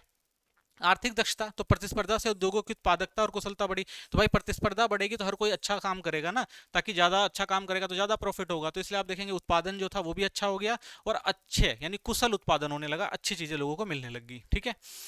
नेक्स्ट क्वेश्चन है 1991 के आर्थिक सुधारों के प्रमुख नुकसान बताइए, ठीक है। तो नुकसान क्या हुआ ये भी जरूरी है भाई, फायदा है तो नुकसान भी है। तो नुकसान में आप देखेंगे आर्थिक असमानता आई, उदारीकरण के बाद अमीर गरीब के बीच आर्थिक अंतर बढ़ गया, जिससे असमानता में वृद्धि हुई। तो भाई जिसके पास पैसा था उसने उसका फायदा उठाया, पैसा लगाया, इन्वेस्टमेंट किया और उसको प्रॉफिट ज्यादा हुआ, जो गरीब था गरीब को कोई फायदा नहीं हुआ, ठीक है। तो ये आपको देखने को मिलते हैं कि अमीर और अमीर हो गए और गरीब जो थे वो धीरे धीरे और ज्यादा गरीब होने लगे। कृषि की अनदेखी की गई, तो सबसे बड़ी चीज आप देखेंगे भाई ये जो आर्थिक सुधार हुए थे उसमें ज्यादातर आप देखेंगे व्यापार और उद्योगों को प्रोत्साहन दिया गया, कृषि में कोई ज्यादा सुधार देखने को नहीं मिलता। सुधारों को ज्यादा ध्यान उद्योग और सेवा क्षेत्र पर था, जबकि कृषि क्षेत्र पर आप देखेंगे कम ध्यान दिया गया, तो कृषि की अनदेखी की गई। बेरोजगारी बढ़ी, तो निजीकरण के चलते सरकारी उपक्रमों में नौकरियां कटौती हुई, जिससे कुछ क्षेत्रों में बेरोजगारी बढ़ी। तो भाई जब निजीकरण हुआ, सरकारी कंपनियां बंद होने लगी, तो वहां के लोग बहुत सारे बेरोजगार हो गए, ठीक है। तो ये आपको देखने को मिलता है। छोटे उद्योगों पर दबाव, तो विदेशी प्रतिस्पर्धा और बड़े उद्योगों के विकास से छोटे और मध्यम उद्योगों पर दबाव पड़ा, तो भाई बड़ी बड़ी मल्टीनेशनल कंपनियां आ गई, सेम सामान बना रही हैं, देश के अंदर भी बड़ी बड़ी कंपनियां स्टेबल हो गई, तो भाई जो छोटे कारीगर थे, जो छोटे पैमाने के काम करते थे, उनकी प्रतिस्पर्धा बढ़ गई और उन पर काफी ज्यादा दबाव पड़ा और वो बेचारे अपना प्रॉफिट नहीं ले पा रहे थे, ठीक है। आयात निर्भरता, तो वैश्वीकरण के कारण आप देखेंगे आयात पर निर्भरता बढ़ गई है, जिससे घरेलू उद्योगों को नुकसान हो गया है। तो भाई जब बाहर से सामान आने लग गया तो कुछ ऐसे प्रोडक्ट हैं जो भारत के अंदर बनने ही बंद हो गए, उनको लगा भाई वो प्रतिस्पर्धा नहीं कर पाएंगे तो वो साइड हो गए, ठीक है। तो ये भी आपको देखने को, अब हमें कुछ ऐसी चीजें ज्यादातर आप देखेंगे इलेक्ट्रॉनिक्स आइटम वगैरह हो गए, फोन वगैरह हो गए, ठीक है। और आप देखेंगे ये जितने भी हमारे पीसी वगैरह हो गए, ये सारे इलेक्ट्रॉनिक्स आइटम हम किससे लेते हैं, विदेशों से लेते हैं। तो इन पूरों पर जो आत्मनिर्भरता किसकी है हमारी, विदेशों पर है, ठीक है ना। विदेशों से ही सारे इलेक्ट्रॉनिक्स आइटम वगैरह हम लेते हैं, तो हमारी निर्भरता उन पर ज्यादा है आज के टाइम में भी, ठीक है। नेक्स्ट है विमुद्रीकरण क्या है, तो देखिए 8 नवंबर 2016 को भारत में 500 और 1000 रुपए के नोटों को अवैध घोषित किया गया, ठीक है। तो इसे ही क्या कहते हैं, विमुद्रीकरण, यानी जो पहले से करेंसी चली आ रही है अगर गवर्नमेंट उस करेंसी को बंद कर देती है तो उसे ही क्या कहा जाता है, विमुद्रीकरण कहा जाता है, ठीक है। तो उद्देश्य क्या था इसका, उद्देश्य था भाई कि देश के अंदर कहा जाता था काला धन और भ्रष्टाचार बहुत ज्यादा हो गया था पुरानी करेंसी से, तो इसलिए काले धन और भ्रष्टाचार पर रोक लगाने के लिए इन करेंसियों को बंद किया गया, ठीक है। जाली नोटों पर रोक, तो अवैध जाली नोट बहुत ज्यादा थे देश के अंदर, तो उनको खत्म करना था, ठीक है। क्योंकि जब ये बंद ही हो जाएंगे तो अब ये इसके अगर जाली नोट हुए भी देश के अंदर तो वो क्या होंगे, अवैध हो जाएंगे, ठीक है। डिजिटल लेन देन, तो डिजिटल भुगतान और कैशलेस अर्थव्यवस्था को बढ़ावा देना था, ठीक है। आज के टाइम में देखते हैं आप भाई कैशलेस कितना ज्यादा हो गया, तो यही चीज इन सब चीजों को और ज्यादा अच्छा करने के लिए आप देखेंगे ये काम किया गया था। तो परिणाम क्या हुआ, तो आप देखेंगे अल्पकालिक असुविधा, तो कुछ समय के लिए लोगों को बहुत ज्यादा असुविधा हुई थी, नकदी की कमी और बैंकों में लंबी कतारें थी, भाई जिनको पैसे की जरूरत थी, ठीक है, उनकी जो पैसे नहीं मिल पा रहे थे, तो आप देखेंगे बहुत ज्यादा लंबी कतारें लग रही थी एटीएम और बैंकों के बाहर पैसे निकलवाने के लिए, ठीक है। डिजिटल भुगतान में वृद्धि हुई, तो डिजिटल लेन देन में बढ़ोतरी हुई थी, ठीक है। तो लोग क्या कर रहे थे भाई, डिजिटल लेन देन कर रहे थे ना, जितना भी यूपीआई वगैरह हो गया, नेट बैंकिंग, क्रेडिट कार्ड, तो इन सब चीजों का प्रचलन उस टाइम ज्यादा हो गया और आज के टाइम में देखेंगे उसी के कारण जो है आज भी ये सब चीजें काफी बढ़ी हैं। काले धन पर आर्थिक नियंत्रण, तो काला धन कुछ हद तक सामने आया लेकिन पूरी तरह खत्म नहीं हुआ, तो ये नहीं कह सकते भाई काला धन पूरी तरह से खत्म हो गया, नए नोट छपेंगे तो दोबारा से काला धन लोग इकट्ठा कर ही लेंगे, ठीक है। हाँ कुछ नियंत्रण कह सकते हैं, जो पुराने नोट थे उनका तो नियंत्रण हो ही गया, लेकिन जब नए नोट आते हैं तो उनको भी लोग काले धन में यूज कर ही लेते हैं, ठीक है। नेक्स्ट है वस्तु एवं सेवा कर क्या होता है, तो देखिए जीएसटी एकीकृत कर प्रणाली है जिसे 1 जुलाई 2017 को भारत में लागू किया गया था। इसका उद्देश्य विभिन्न प्रत्यक्ष करों को एकजुट कर सरल बनाना था। तो भारत में पहले बहुत सारे टैक्स होते थे, बहुत ज्यादा कंफ्यूजन होती थी उन टैक्सों को लेकर, इसीलिए गवर्नमेंट ने एक फैसला किया कि भाई हम जीएसटी लेकर आएंगे, हर जितने भी सामान प्रोडक्ट या जो भी सेवाओं पर टैक्स लगता है उन सबको एक करके एक टैक्स में बदल देंगे, तो एक नेशन एक टैक्स की बात करी गई थी उस टाइम, तो इसीलिए जीएसटी लागू किया गया। इसके उद्देश्य क्या थे भाई? कर संरचना का सरलीकरण करना, तो कर अनुपालन को सरल और पारदर्शी बनाना, ताकि भाई सबको समझ में आया वो टैक्स दे रहे हैं तो किस प्रकार से दे रहे हैं, ठीक है ना, कितना टैक्स दे रहे हैं। कर आधार का विस्तार, तो अधिक लोगों को कर दायरे में लाना, कि भाई अगर एक टैक्स होगा सबको समझ में आएगा तो ज्यादा से ज्यादा लोगों से टैक्स लिया जा सकेगा। दोहरा कराधान समाप्त करना, तो वस्तुओं और सेवाओं पर दोहरा कर खत्म किया गया। तो पहले आप देखेंगे वस्तुओं पर जो अलग टैक्स होता था, सेवाओं पर अलग टैक्स होता था, तो दोनों को क्या किया, जोड़कर एक टैक्स बना दिया गया ताकि समस्या ही ना हो, ठीक है। मुक्त व्यापार क्षेत्र, राज्यों के बीच व्यापार को आसान बनाना, तो पहले भाई एक देश एक राज्य से दूसरे राज्य में जो व्यापार होता था उसमें बहुत सारे टैक्स होते थे, बहुत ज्यादा समस्याएं आती थी, तो इसलिए क्या किया भाई, एक टैक्स कर दिया गया ताकि एक राज्य से दूसरे राज्य में अगर सामान का लेन देन हो रहा है तो एक टैक्स के जरिए होगा, बिल्कुल सिंपल सा समझ में आ जाएगा, ठीक है। तो इस तरह से जो देखेंगे आप, सरल जो टैक्स जो था वो काफी सरल हो गया, ठीक है। परिणाम क्या हुआ, तो व्यापार में पारदर्शिता आई, कर प्रणाली पारदर्शी बनी, कर चोरी कम हुई, तो लोगों को भाई टैक्स के बारे में समझ में आने लगा तो लोग टैक्स देने लग गए, तो टैक्स चोरी रुक गई, ठीक है। कीमतों में बदलाव, कुछ वस्तुओं की कीमतें बढ़ी कुछ कम हो गई, तो भाई वो स्लैब के ऊपर होता है, ठीक है, तो स्लैब में कुछ चीजें सस्ती हुई कुछ महंगी हुई। आसान कर अनुपालन, कर जमा और रिटर्न फाइल करना आसान हो गया, ठीक है, तो लोगों को समझ में आने लग गया और आराम से लोग अपना टैक्स जो है जमा करने लग गए, तो सरल हो गया। आर्थिक समृद्धि, दीर्घकाल में व्यापार और आर्थिक विकास को बढ़ावा मिला, ठीक है, तो भाई अब टैक्स की समस्या नहीं थी, टैक्स लोगों को समझ में आने लग गया, सरल हो गया, टैक्स लेना देना आसान हो गया, तो आप देखेंगे व्यापार वगैरह जो था वो काफी आसान हो गया इससे, ठीक है। नेक्स्ट क्वेश्चन है, वैश्वीकरण उदारीकरण का अनिवार्य परिणाम है, इस कथन को उचित व्याख्या के साथ समझाइए, ठीक है। तो वैश्वीकरण उदारीकरण दोनों, वैश्वीकरण ही जो है उदारीकरण का अनिवार्य परिणाम है, तो ठीक है। अब इसका आंसर देखते हैं। तो देखिए वैश्वीकरण का अर्थ क्या होता है, विचारों, वस्तुओं, पूंजी और लोगों का एक देश से दूसरे देश में प्रवाह, ठीक है, यानी एक देश की अर्थव्यवस्था को दूसरे देश की अर्थव्यवस्था से जोड़ना, ठीक है, लोगों के विचारों को दूसरे से जोड़ना, ठीक है, और पूंजी को दूसरे देशों में लेना देना, तो ये सारी चीजें क्या है, यानी जब हम विश्व से जुड़ जाते हैं तो उसे क्या कहा जाता है, वैश्वीकरण कहा जाता है। चाहे वो धन के माध्यम से जुड़े, ठीक है, पूंजी के माध्यम से जुड़े, वस्तु के नाम माध्यम से जुड़े या विचारों के माध्यम से जुड़े, ठीक है। तो आप देखेंगे कि जब वैश्वीकरण आया तो प्रतिबंधों में आपने देखा कमी आई, ठीक है, यानी आप देखेंगे जब उदारीकरण का मतलब क्या था कि बहुत सारे जो प्रतिबंध थे उनको हटाया गया, तो वैश्वीकरण जैसा है उदारीकरण अपने आप आ गया, ठीक है। तो उदारीकरण के अंतर्गत उद्योग, वित्त क्षेत्र, व्यापार और निवेश नीतियों में नए प्रतिबंधों को कम या समाप्त कर दिया गया, ठीक है। तो वैश्वीकरण आने से जो भी भाई मेन आप देखेंगे बहुत सारी गवर्नमेंट ने जो रोक टोक लगा रखी थी और बहुत सारी ऐसी नीतियां अपना रखी थी जिससे प्रतिबंध था, निजी क्षेत्र काम नहीं कर सकते थे, या जो स्मॉल इंडस्ट्री थी, लघु उद्योग थे, उनको एक विशेष दर्जा दिया गया, भाई आप ये काम करेंगे, बड़ा कोई उद्योग जो है वो ये काम नहीं करेगा, तो ये सारी जो चीजें थी पहले से चली आ रही थी इन सब चीजों को खत्म किया गया। विश्व अर्थव्यवस्था के लिए द्वार खोले गए, तो इन सुधारों के कारण भारतीय अर्थव्यवस्था विश्व के अन्य देशों के लिए भी खुल गई, ठीक है। तो अब क्या हुआ, पहले जो देश के अंदर रोक टोक थी वो खत्म हो गई, तो अब देश के बाहर के लोगों को भी इससे फायदा हुआ, तो विदेशी कंपनियां भी देश के अंदर आई और इन्वेस्टमेंट करने लग गई। अंतर्राष्ट्रीय व्यापार में वृद्धि हुई, तो उदारीकरण ने विदेशी व्यापार और विदेशी निवेश को बढ़ा दिया, तो भाई जब किसी को कहीं प्रॉफिट दिख रहा है तो वो क्या करेगा, वहां पे इन्वेस्टमेंट करेगा, तो भाई क्या हुआ, उदारीकरण से आप देखेंगे जब लोगों को लगा कि भाई देश के अंदर फायदा है तो बाहर से लोगों ने इन्वेस्टमेंट करना शुरू कर दिया, ठीक है। तो इसलिए आप देखेंगे विदेशी व्यापार और निवेश जो है बढ़ावा मिला। विश्व अर्थव्यवस्था से एकीकरण हुआ, तो भाई अब क्या हुआ, इसके परिणाम स्वरूप भारत की अर्थव्यवस्था वैश्विक अर्थव्यवस्था से जुड़ गई, यानी जब देश के अंदर आर्थिक सुधार हुए और देश के अंदर इन्वेस्टमेंट आया, तो भाई इन्वेस्टमेंट कौन कर रहा था, जिनके पास पैसा था। और ज्यादातर आप देखेंगे जो विदेशी जो कंपनियां हैं वो क्या करती हैं भाई, ऐसा देश देखते हैं जहां पर उनको ज्यादा प्रॉफिट हो, तो और आप देखेंगे भारत में क्या है, बहुत बड़ा मार्केट है और प्लस में लेबर भी यहाँ पर सस्ती मिल जाती है, तो इसलिए विदेशी कंपनियों को यहाँ पर प्रॉफिट कमाना बहुत अच्छा लगा, तो बड़े पैमाने पर आप देखेंगे विदेशी कंपनियां भारत से जुड़ी, ठीक है। तो ये किस वजह से हो पाया, उदारीकरण की वजह से ही हो पाया, ठीक है। तो उदारीकरण ने वैश्वीकरण को आकर्षित किया भारत में, ठीक है, तो इसका आंसर हो गया। नेक्स्ट चैप्टर देखेंगे, ठीक है। तो अगले चैप्टर का पहला क्वेश्चन है, मानव पूंजी और भौतिक पूंजी में क्या अंतर होता है, ठीक है। तो देखिए मानव पूंजी क्या है, मानव पूंजी का मतलब है अगर एक व्यक्ति है, ठीक है, उसको आप शिक्षित कर दें, उसको कोई कौशल सिखा दें और उसका स्वास्थ्य हमेशा अच्छा रहेगा तो वो बहुत सारे काम कर सकता है, तो मनुष्य क्या है, स्वयं एक पूंजी बन जाता है, ठीक है। अगर आप स्वस्थ हैं, शिक्षित हैं, आपके पास कौशल है, तो आप क्या करेंगे, पैसा कमाएंगे, ठीक है, पैसा बनाएंगे, तो इसलिए आपको क्या कहा जाएगा, मानव पूंजी कहा जाएगा, ठीक है। भौतिक पूंजी क्या होती है, तो भौतिक पूंजी ऐसी पूंजी होती है जिसको आप लेकर आते हैं और उससे प्रॉफिट कमाते हैं, ठीक है। तो इसमें आपकी क्या होंगी, मशीनें हो गई, आप मशीन लेकर आए भाई 1,000 रुपए की, आप उस मशीन से क्या कर रहे हैं भाई, 2,000 रुपए का काम कर रहे हैं, तो ये क्या हो गया आपके लिए भौतिक पूंजी हो गई। ऐसे ही उपकरण हो गए, इमारतें हो गई, ठीक है, या और भी बहुत सारी चीजें होती हैं जो भौतिक चीजें होती हैं जिससे आप क्या करते हैं, पैसा कमाते हैं, प्रॉफिट कमाते हैं, तो उसे हम क्या कहते हैं, भौतिक पूंजी कहते हैं, ठीक है। अमूर्त होती है, देखा या छुआ नहीं जा सकता, तो मानव पूंजी अमूर्त होती है, ठीक है, हम उसे देख नहीं सकते, हम जब उसका यूज करेंगे, इस्तेमाल करेंगे, तब हम उसकी वैल्यू को समझेंगे कि उसकी वैल्यू कितनी है, ठीक है। ये तो मूर्त होती है, देखा और छुआ जा सकता है, ठीक है, भौतिक पूंजी। मूल्य में वृद्धि कब होगी भाई, कोई मानव पूंजी में वृद्धि कब होगी, जब क्या करेंगे आप उसको शिक्षा देंगे, प्रशिक्षण देंगे, ठीक है ना, उसको स्वास्थ्य सेवाओं देंगे, तो वो स्वस्थ रहेगा, तंदुरुस्त रहेगा, अच्छी शिक्षा लेगा, अच्छा प्रशिक्षण उसके पास होगा, तो वो अच्छे से काम कर पाएगा, ठीक है, तो वो मानव पूंजी है। नई मशीनें खरीदने और रखरखाव से, ठीक है, तो भौतिक पूंजी कैसे मूल्य में वृद्धि होगा भाई, उसने उसको रखरखाव अच्छे से किया हुआ है, आप उससे अच्छा काम ले रहे हैं, अच्छा प्रोडक्शन कर रहे हैं, ठीक है, तो वो क्या करेगी, आपको ज्यादा प्रॉफिट देगी, ठीक है। समाप्ति कब होती है, तो भाई मानव पूंजी कब समाप्त हो सकता है, अगर वो बीमार हो जाए, उम्र बढ़ जाए, या कौशल उसका कम हो जाए, तब वो मानव पूंजी आप देखते हैं धीरे धीरे क्या होती है, समाप्त होती है। और भौतिक पूंजी भाई समय के साथ, ठीक है, जैसे मशीनें पुरानी हो जाएंगी उनकी वैल्यू कम होती जाती है, उपयोग और रख रखाव से, ठीक है ना, खराब रख रखाव से अगर आप उसे अच्छे से नहीं देखेंगे तो उस पूंजी की वैल्यू क्या होगी, धीरे धीरे खत्म हो जाएगी, ठीक है।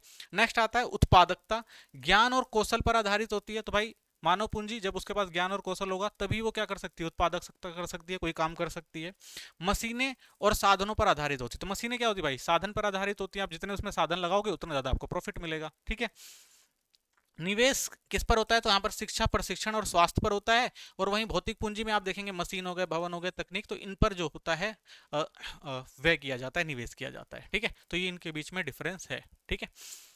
नेक्स्ट क्वेश्चन है, मानव पूंजी निर्माण के क्या लाभ है, अगर मानव पूंजी निर्माण किया जाए तो क्या हो सकता है, तो भौतिक पूंजी की उत्पादकता और दक्षता बढ़ाता है, यानी अगर आपने मानव पूंजी पर पैसा खर्च किया या मानव पूंजी को बढ़ाया तो वो क्या करेगा, जो आपकी भौतिक पूंजी है, जो आपकी मशीनें हैं, ठीक है, या उत्पादन के लिए कोई भी आपने सामान खरीदा है तो उसकी कार्य क्षमता को वो बढ़ा देता है, ठीक है। आपने कंप्यूटर खरीदा, ठीक है ना, उस कंप्यूटर पे एक व्यक्ति को बिठाया कि भाई आपको ये काम करना है, ठीक है, अगर उसको अच्छे से काम आता है, कौशल है, तो वो क्या करेगा, उस भौतिक उस कंप्यूटर से आपको बहुत ज्यादा प्रॉफिट कमा के देगा, ठीक है। तो इसीलिए वो क्या करेगा भाई, भौतिक पूंजी की उत्पादकता और दक्षता को बढ़ाता है।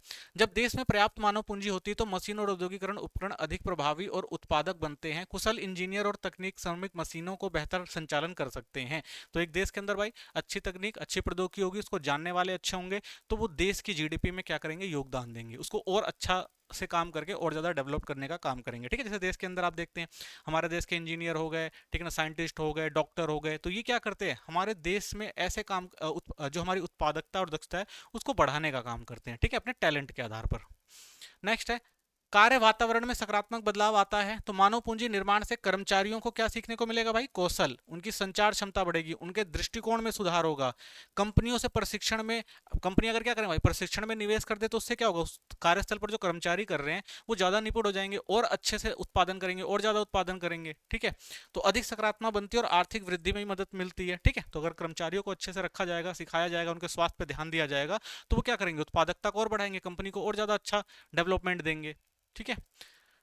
नेक्स्ट, सामाजिक समानता और भागीदारी को बढ़ाना, ठीक है, तो श्रमिकों की उत्पादकता बढ़ाकर मानव पूंजी निर्माण समाज में आर्थिक समानता लाती है, ठीक है। एक श्रमिक है जो भाई उत्पादकता को बढ़ा रहा है, उसके पास अच्छे पैसे आएंगे, ठीक है, तो समाज में क्या होगा, वो भी एक अच्छी हैसियत रखेगा, ठीक है। तो अधिक भागीदारी से सामाजिक न्याय और समग्र विकास होगा, ठीक है, तो उसका भी क्या विकास होगा, ठीक है, तो समाज भी क्या होगा, विकास करेगा। आविष्कार, नवाचार और तकनीक प्रगति, तो शिक्षा और अनुसंधान समाज में परिवर्तन और तकनीकी आवश्यकताओं को समझने में मदद करते हैं। तो अगर आप शिक्षित हैं तो जो भी परिवर्तन आ रहे हैं, जो भी तकनीकों में परिवर्तन आ रहे हैं उनको आप अच्छे से समझते हैं, ठीक है, और अच्छे से उनका यूज कर सकते हैं, जिससे वैज्ञानिक, चिकित्सक और औद्योगिक नवचार को बढ़ावा मिलता है, ठीक है। आप अच्छी शिक्षा अगर ग्रहण कर रहे हैं, आपको अच्छे से शिक्षा दी जा रही है, अच्छे आपको अवसर मिल रहे हैं, तो आप क्या कर सकते हैं भाई, एक अच्छे डॉक्टर, इंजीनियर बन सकते हैं, एक अच्छे चिकित्सक बन सकते हैं, तो इससे क्या कर सकते हैं, आप समाज को और ज्यादा आगे बढ़ा सकते हैं, ठीक है। तो आविष्कार, नवचार और तकनीकी प्रगति होती है। नेक्स्ट है, भारत में मानव पूंजी निर्माण की समस्याएं क्या हैं, तो देखिए भारत में मानव पूंजी निर्माण की प्रमुख समस्याएं अगर आप देखेंगे, इंपॉर्टेंट क्वेश्चन है, पेपर में बहुत बार आता है ये। सबसे पहले शिक्षा की गुणवत्ता में कमी, तो बुनियादी सुविधाएं और योग्य शिक्षकों की कमी है, तो हमारे यहाँ जो भाई बेसिक सुविधा, जो हमारे यहाँ बेसिक सुविधाएं मिलनी चाहिए, ठीक है ना, वो सुविधाएं नहीं मिल पाती शिक्षा के क्षेत्र में, ठीक है। तो शिक्षा की जो गुणवत्ता है वो उतनी अच्छी नहीं है, अच्छे शिक्षक नहीं है जो बच्चों को सिखा सकें।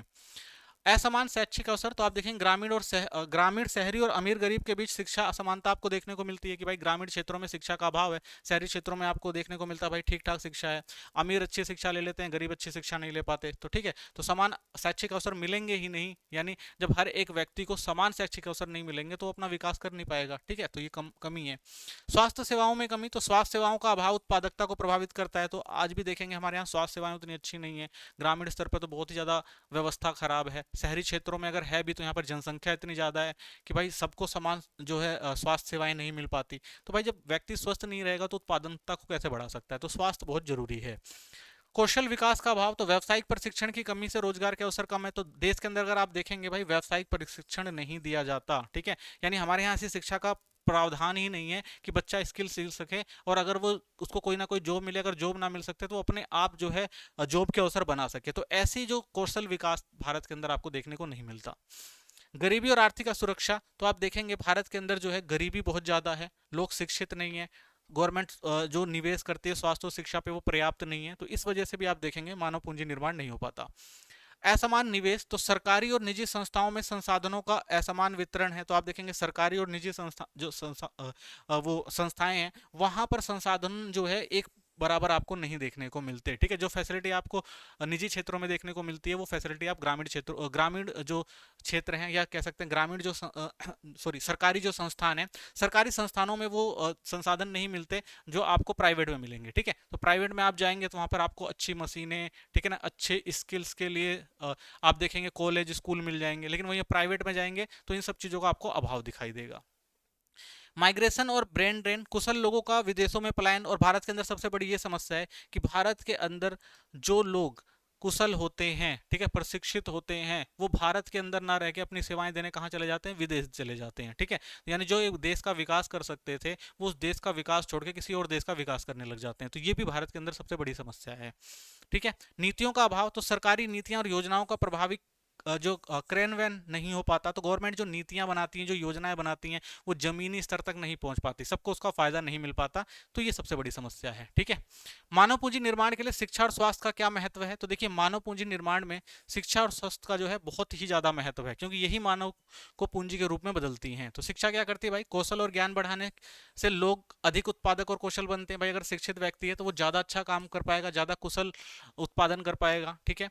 उच्च शिक्षा से बेहतर रोजगार और आय में वृद्धि होती है, ठीक है। अच्छी शिक्षा मिलती है तो अच्छा व्यक्ति रोजगार ले सकता है, ठीक है, उससे उसकी आय भी बढ़ेगी। शिक्षा आर्थिक विकास और नवाचार को प्रोत्साहित करती है। तो एक शिक्षित जो व्यक्ति, वो आर्थिक विकास करेगा, नई तकनीकों को समझेगा, नए आविष्कार करेगा, ठीक है। स्वास्थ्य की बात करें तो स्वास्थ्य व्यक्ति अधिक कार्यक्षम होता है, यानी एक स्वस्थ व्यक्ति है तो वो ज्यादा काम कर पाएगा, ज्यादा उत्पादन कर पाएगा।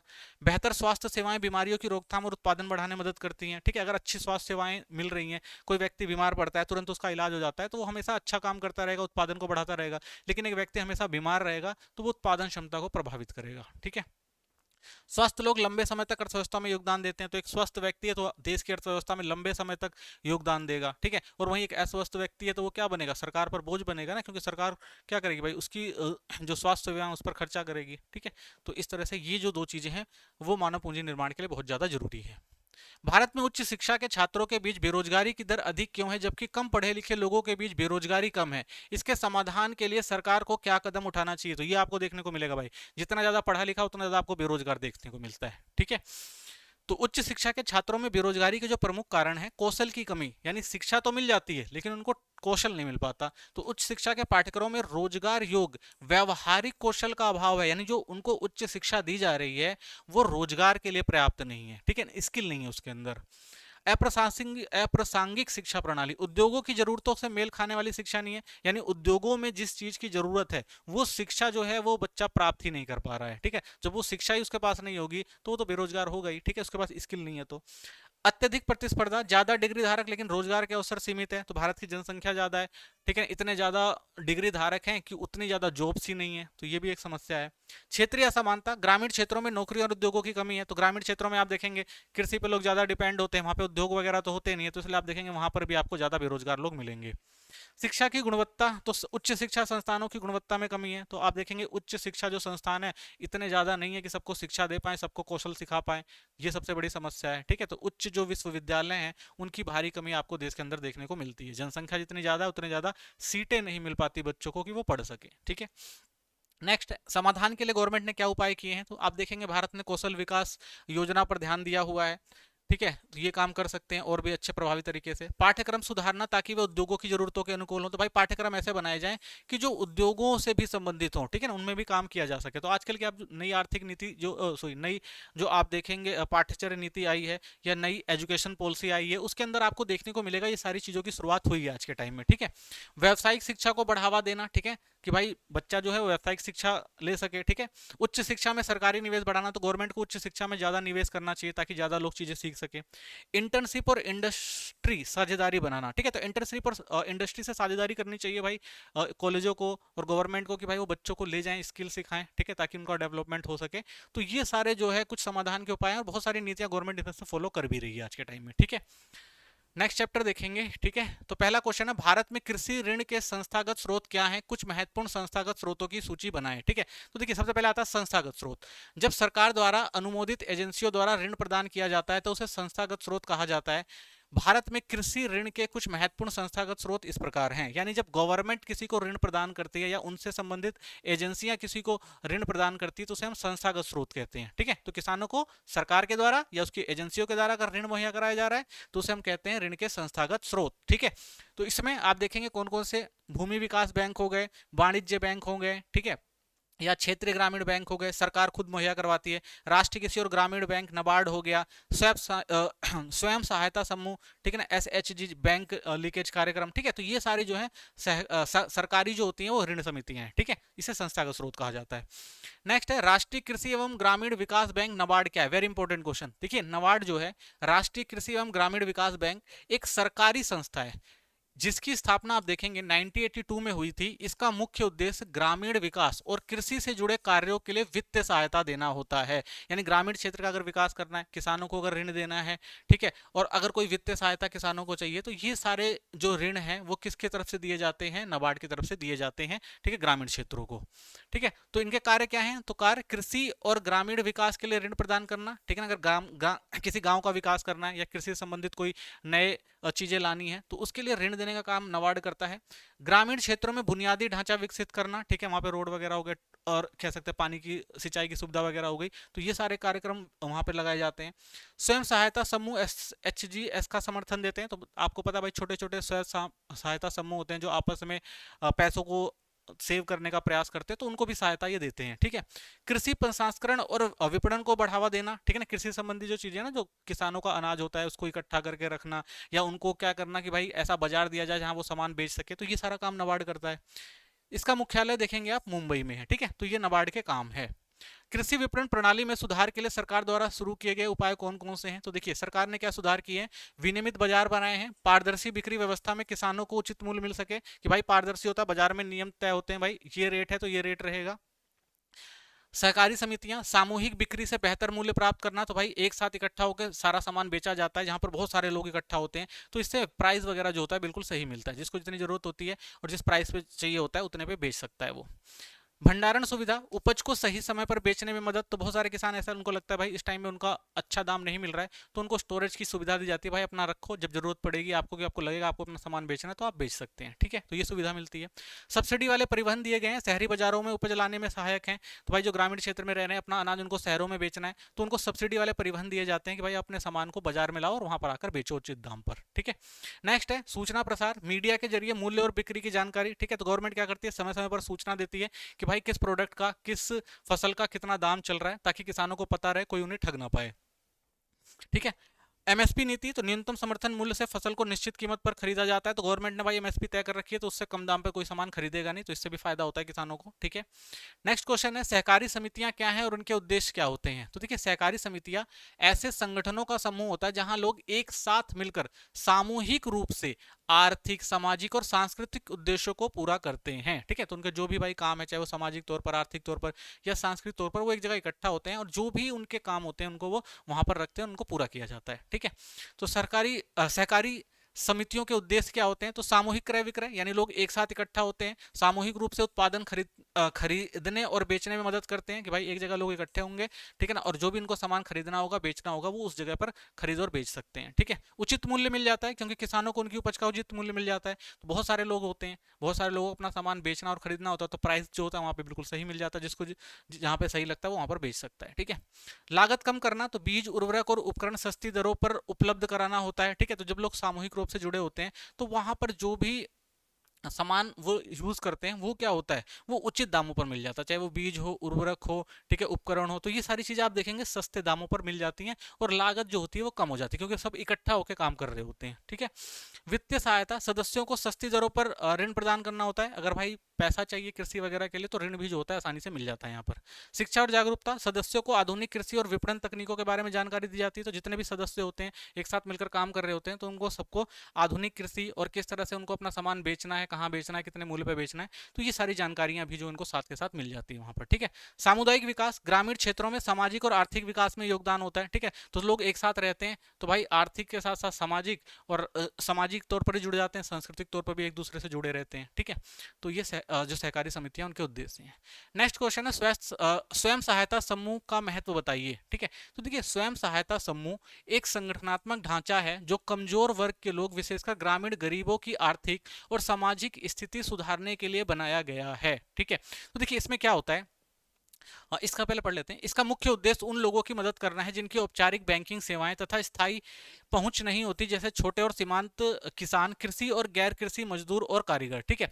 तो ये एक डेफिनेशन होगी। अब देखिए होता क्या, सेल्फ हेल्प ग्रुप कौन होते हैं? सेल्फ हेल्प ग्रुप मान लीजिए भाई एक क्षेत्र है, एक गांव है, एक गांव में भाई बहुत छोटे छोटे किसान मजदूर काम करते हैं, ठीक है। अब क्या हो गया भाई, इन किसान मजदूरों को अगर बैंक में जाना है पैसे लेने के लिए तो बैंक इनको देता नहीं है, पूछता भाई जमीन है या कुछ है, तो तभी जाके उनको लोन मिलता, नहीं मिल पाता। तो इससे अच्छा ये क्या करते हैं, गांव के अंदर मान लीजिए 100 लोग हैं, 100 लोग मिलते हैं और कहते हैं भाई हम एक क्या करते हैं, एक बैंक बना लेते हैं अपना, और हर कोई क्या करेगा भाई 100 रुपए, यानी 100 लोग क्या करेंगे भाई 100 रुपए हर एक व्यक्ति क्या करेगा यहाँ पे जमा करवाएगा, ठीक है। तो हर व्यक्ति 100 रुपए यहाँ पे जमा करवाता है, तो इससे आप देखेंगे बड़ी मात्रा में एक महीने में आपको यहाँ पर पैसा इकट्ठा हो जाता है, ठीक है। अब इस 100 में से एक बंदे को भाई पैसे की जरूरत पड़ती है कि भाई मुझे पैसे चाहिए, ठीक है। तो वो पैसे, अब देखिए यहाँ पर पैसे इकट्ठा हो सके हैं, ठीक है, 100 बंदे थे, 100 रुपए जमा कर दिए। तो मान लीजिए एक बड़ा अमाउंट यहाँ पर, मान लीजिए अगर 1 लाख रुपए का अमाउंट जो है यहाँ पर जमा हो जाता है, ठीक है, मान लीजिए 1 लाख रुपए का अमाउंट यहाँ पर जमा हो गया और इस व्यक्ति को भाई 50,000 की जरूरत पड़ जाती है, ठीक है। तो अब वो इन जो पैसे रखे हुए हैं उनमें से कहेगा भाई आप मुझे क्या करो, 1 लाख रुपए या 50,000 रुपए जितनी भी उसकी जरूरत है, वो कहेगा भाई मुझे 50,000 रुपए दे दो। तो ये लोग क्या करेंगे भाई, इस पैसे में से निकाल के 50,000 रुपए एक व्यक्ति को दे देंगे जिसको जरूरत थी, और बदले में उससे क्या लेंगे भाई 1% का या उससे भी कम क्या करेंगे, कह देंगे आपको ब्याज देना पड़ेगा। तो इससे क्या होगा भाई, ये व्यक्ति जिसको पैसा नहीं मिल रहा था उसको पैसा मिल जाएगा, उसका काम चल जाएगा, और प्लस में जो यहाँ पर साथी सदस्य हैं उन्होंने जो पैसा इसको दिया था उसके बदले उनको क्या मिल जाएगा, ब्याज मिल जाएगा, ठीक है, जो टोटल अमाउंट होता था। तो इससे क्या होता है भाई, मदद हो जाती है, यानी स्वयं अपनी सहायता वो लोग खुद कर लेते हैं, ठीक है, किसी की जरूरत नहीं पड़ती, अपने पैसे इकट्ठा करते हैं जरूरतमंद लोग, और जिसको जरूरत होती है उसमें से वो पैसा क्या करता है, उधार पे ले सकता है, ब्याज पे ले सकता है। तो इससे क्या होता है, फायदा होता है, ठीक है। तो ये बड़े पैमाने पर आपको ग्रामीण क्षेत्रों में देखने को मिलता है, जिनकी पहुंच भाई बैंकों तक नहीं होती, वो अपने खुद के क्या बनाते हैं भाई, स्वयं सहायता समूह बनाते हैं और वो लोग अपनी सहायता खुद कर लेते हैं, ठीक है। तो मुख्य बिंदु क्या है इसके, अगर आप देखेंगे एसएचजी सदस्य नियमित रूप से छोटी छोटी बचतें करते हैं, यानी हर एक व्यक्ति करता है, हर महीने उसमें 100 रुपए डालता रहेगा, ठीक है, छोटी छोटी बचत होती रहती है। तो भाई साल में 2 साल में उसकी अच्छी खासी बचत हो जाती है, ठीक है। अगर उसे अपने पूरे पैसे चाहिए तो वो अपने पैसे निकाल सकता है, या ज्यादा पैसे चाहिए तो वो ब्याज पे पैसे भी ले सकता है, ठीक है, उसमें से एकत्रित धन से सदस्यों को कम ब्याज पर ऋण मिल जाता है, ठीक है। ऋण को छोटी किस्तों में चुकाना होता है, ठीक है, तो ले लेगा और उसके बाद उसको छोटी छोटी किस्त बना दी जाएगी, चुकाता रहेगा।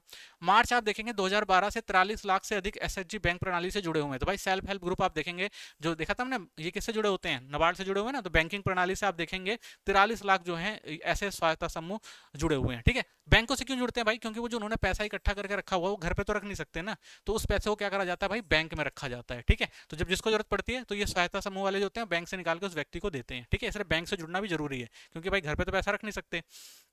तो देखेंगे आप एसएचजी ने महिलाओं के सशक्तिकरण में अहम भूमिका निभाई। तो ज्यादातर आप देखेंगे जो एसएचजी यानी जो स्वयं सहायता समूह है, इसमें सबसे ज्यादा देखेंगे आप महिलाएं अग्रणी हैं, तो महिलाओं के आपको बहुत ज्यादा ग्रुप देखने को मिलेंगे ये, ठीक है।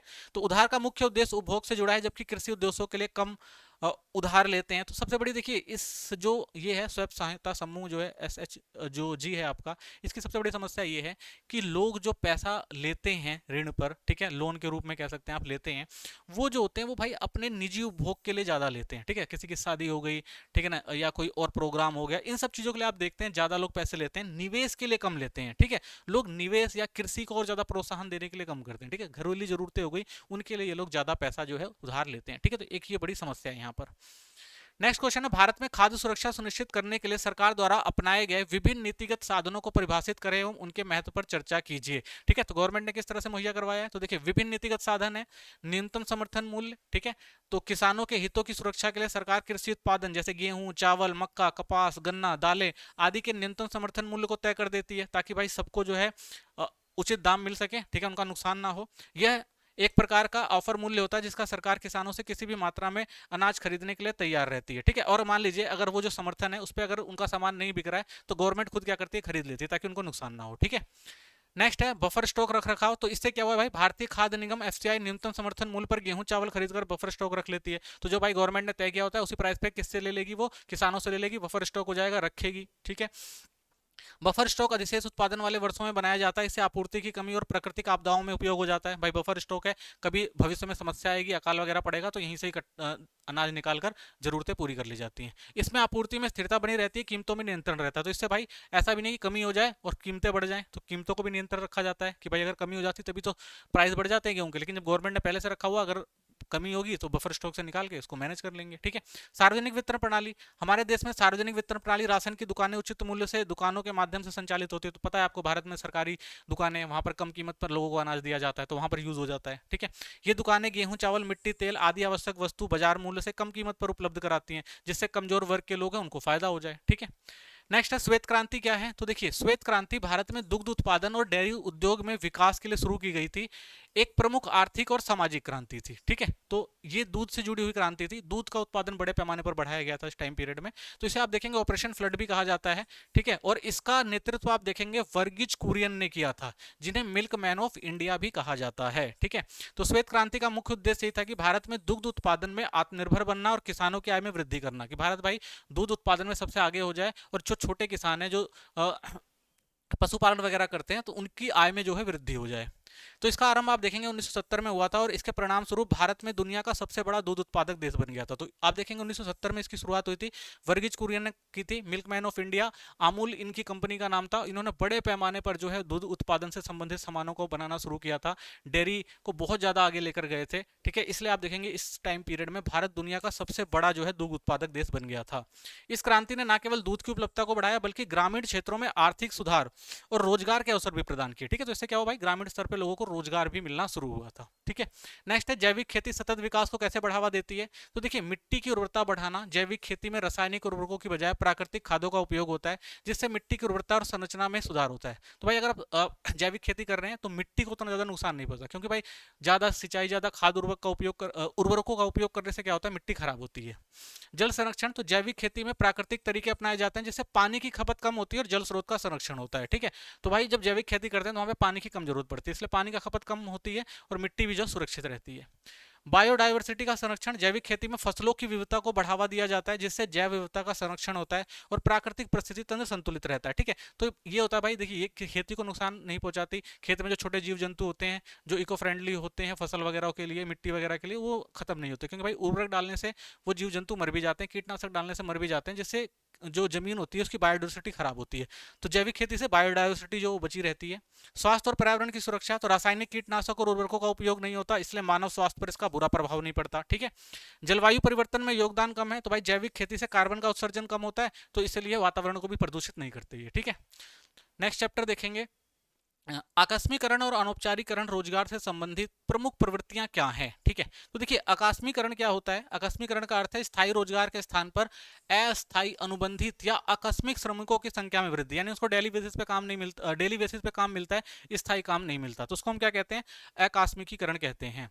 तो इसका मुख्य कारण यही है भाई, उदारीकरण आया है, निजीकरण आया है और वैश्वीकरण हुआ है, ऐसी नीतियां आई हैं जिनके कारण आप देखेंगे कंपनियां जो हैं वो स्थायी कर्मचारियों की बजाय केवल ठेके पर श्रमिकों को रखना पसंद करती हैं, ठीक है। तो वो क्या करती हैं भाई, परमानेंट काम नहीं देती, ठेके पर रखती हैं, जब उनका काम निकल जाता है उनको निकाल देती हैं, ठीक है।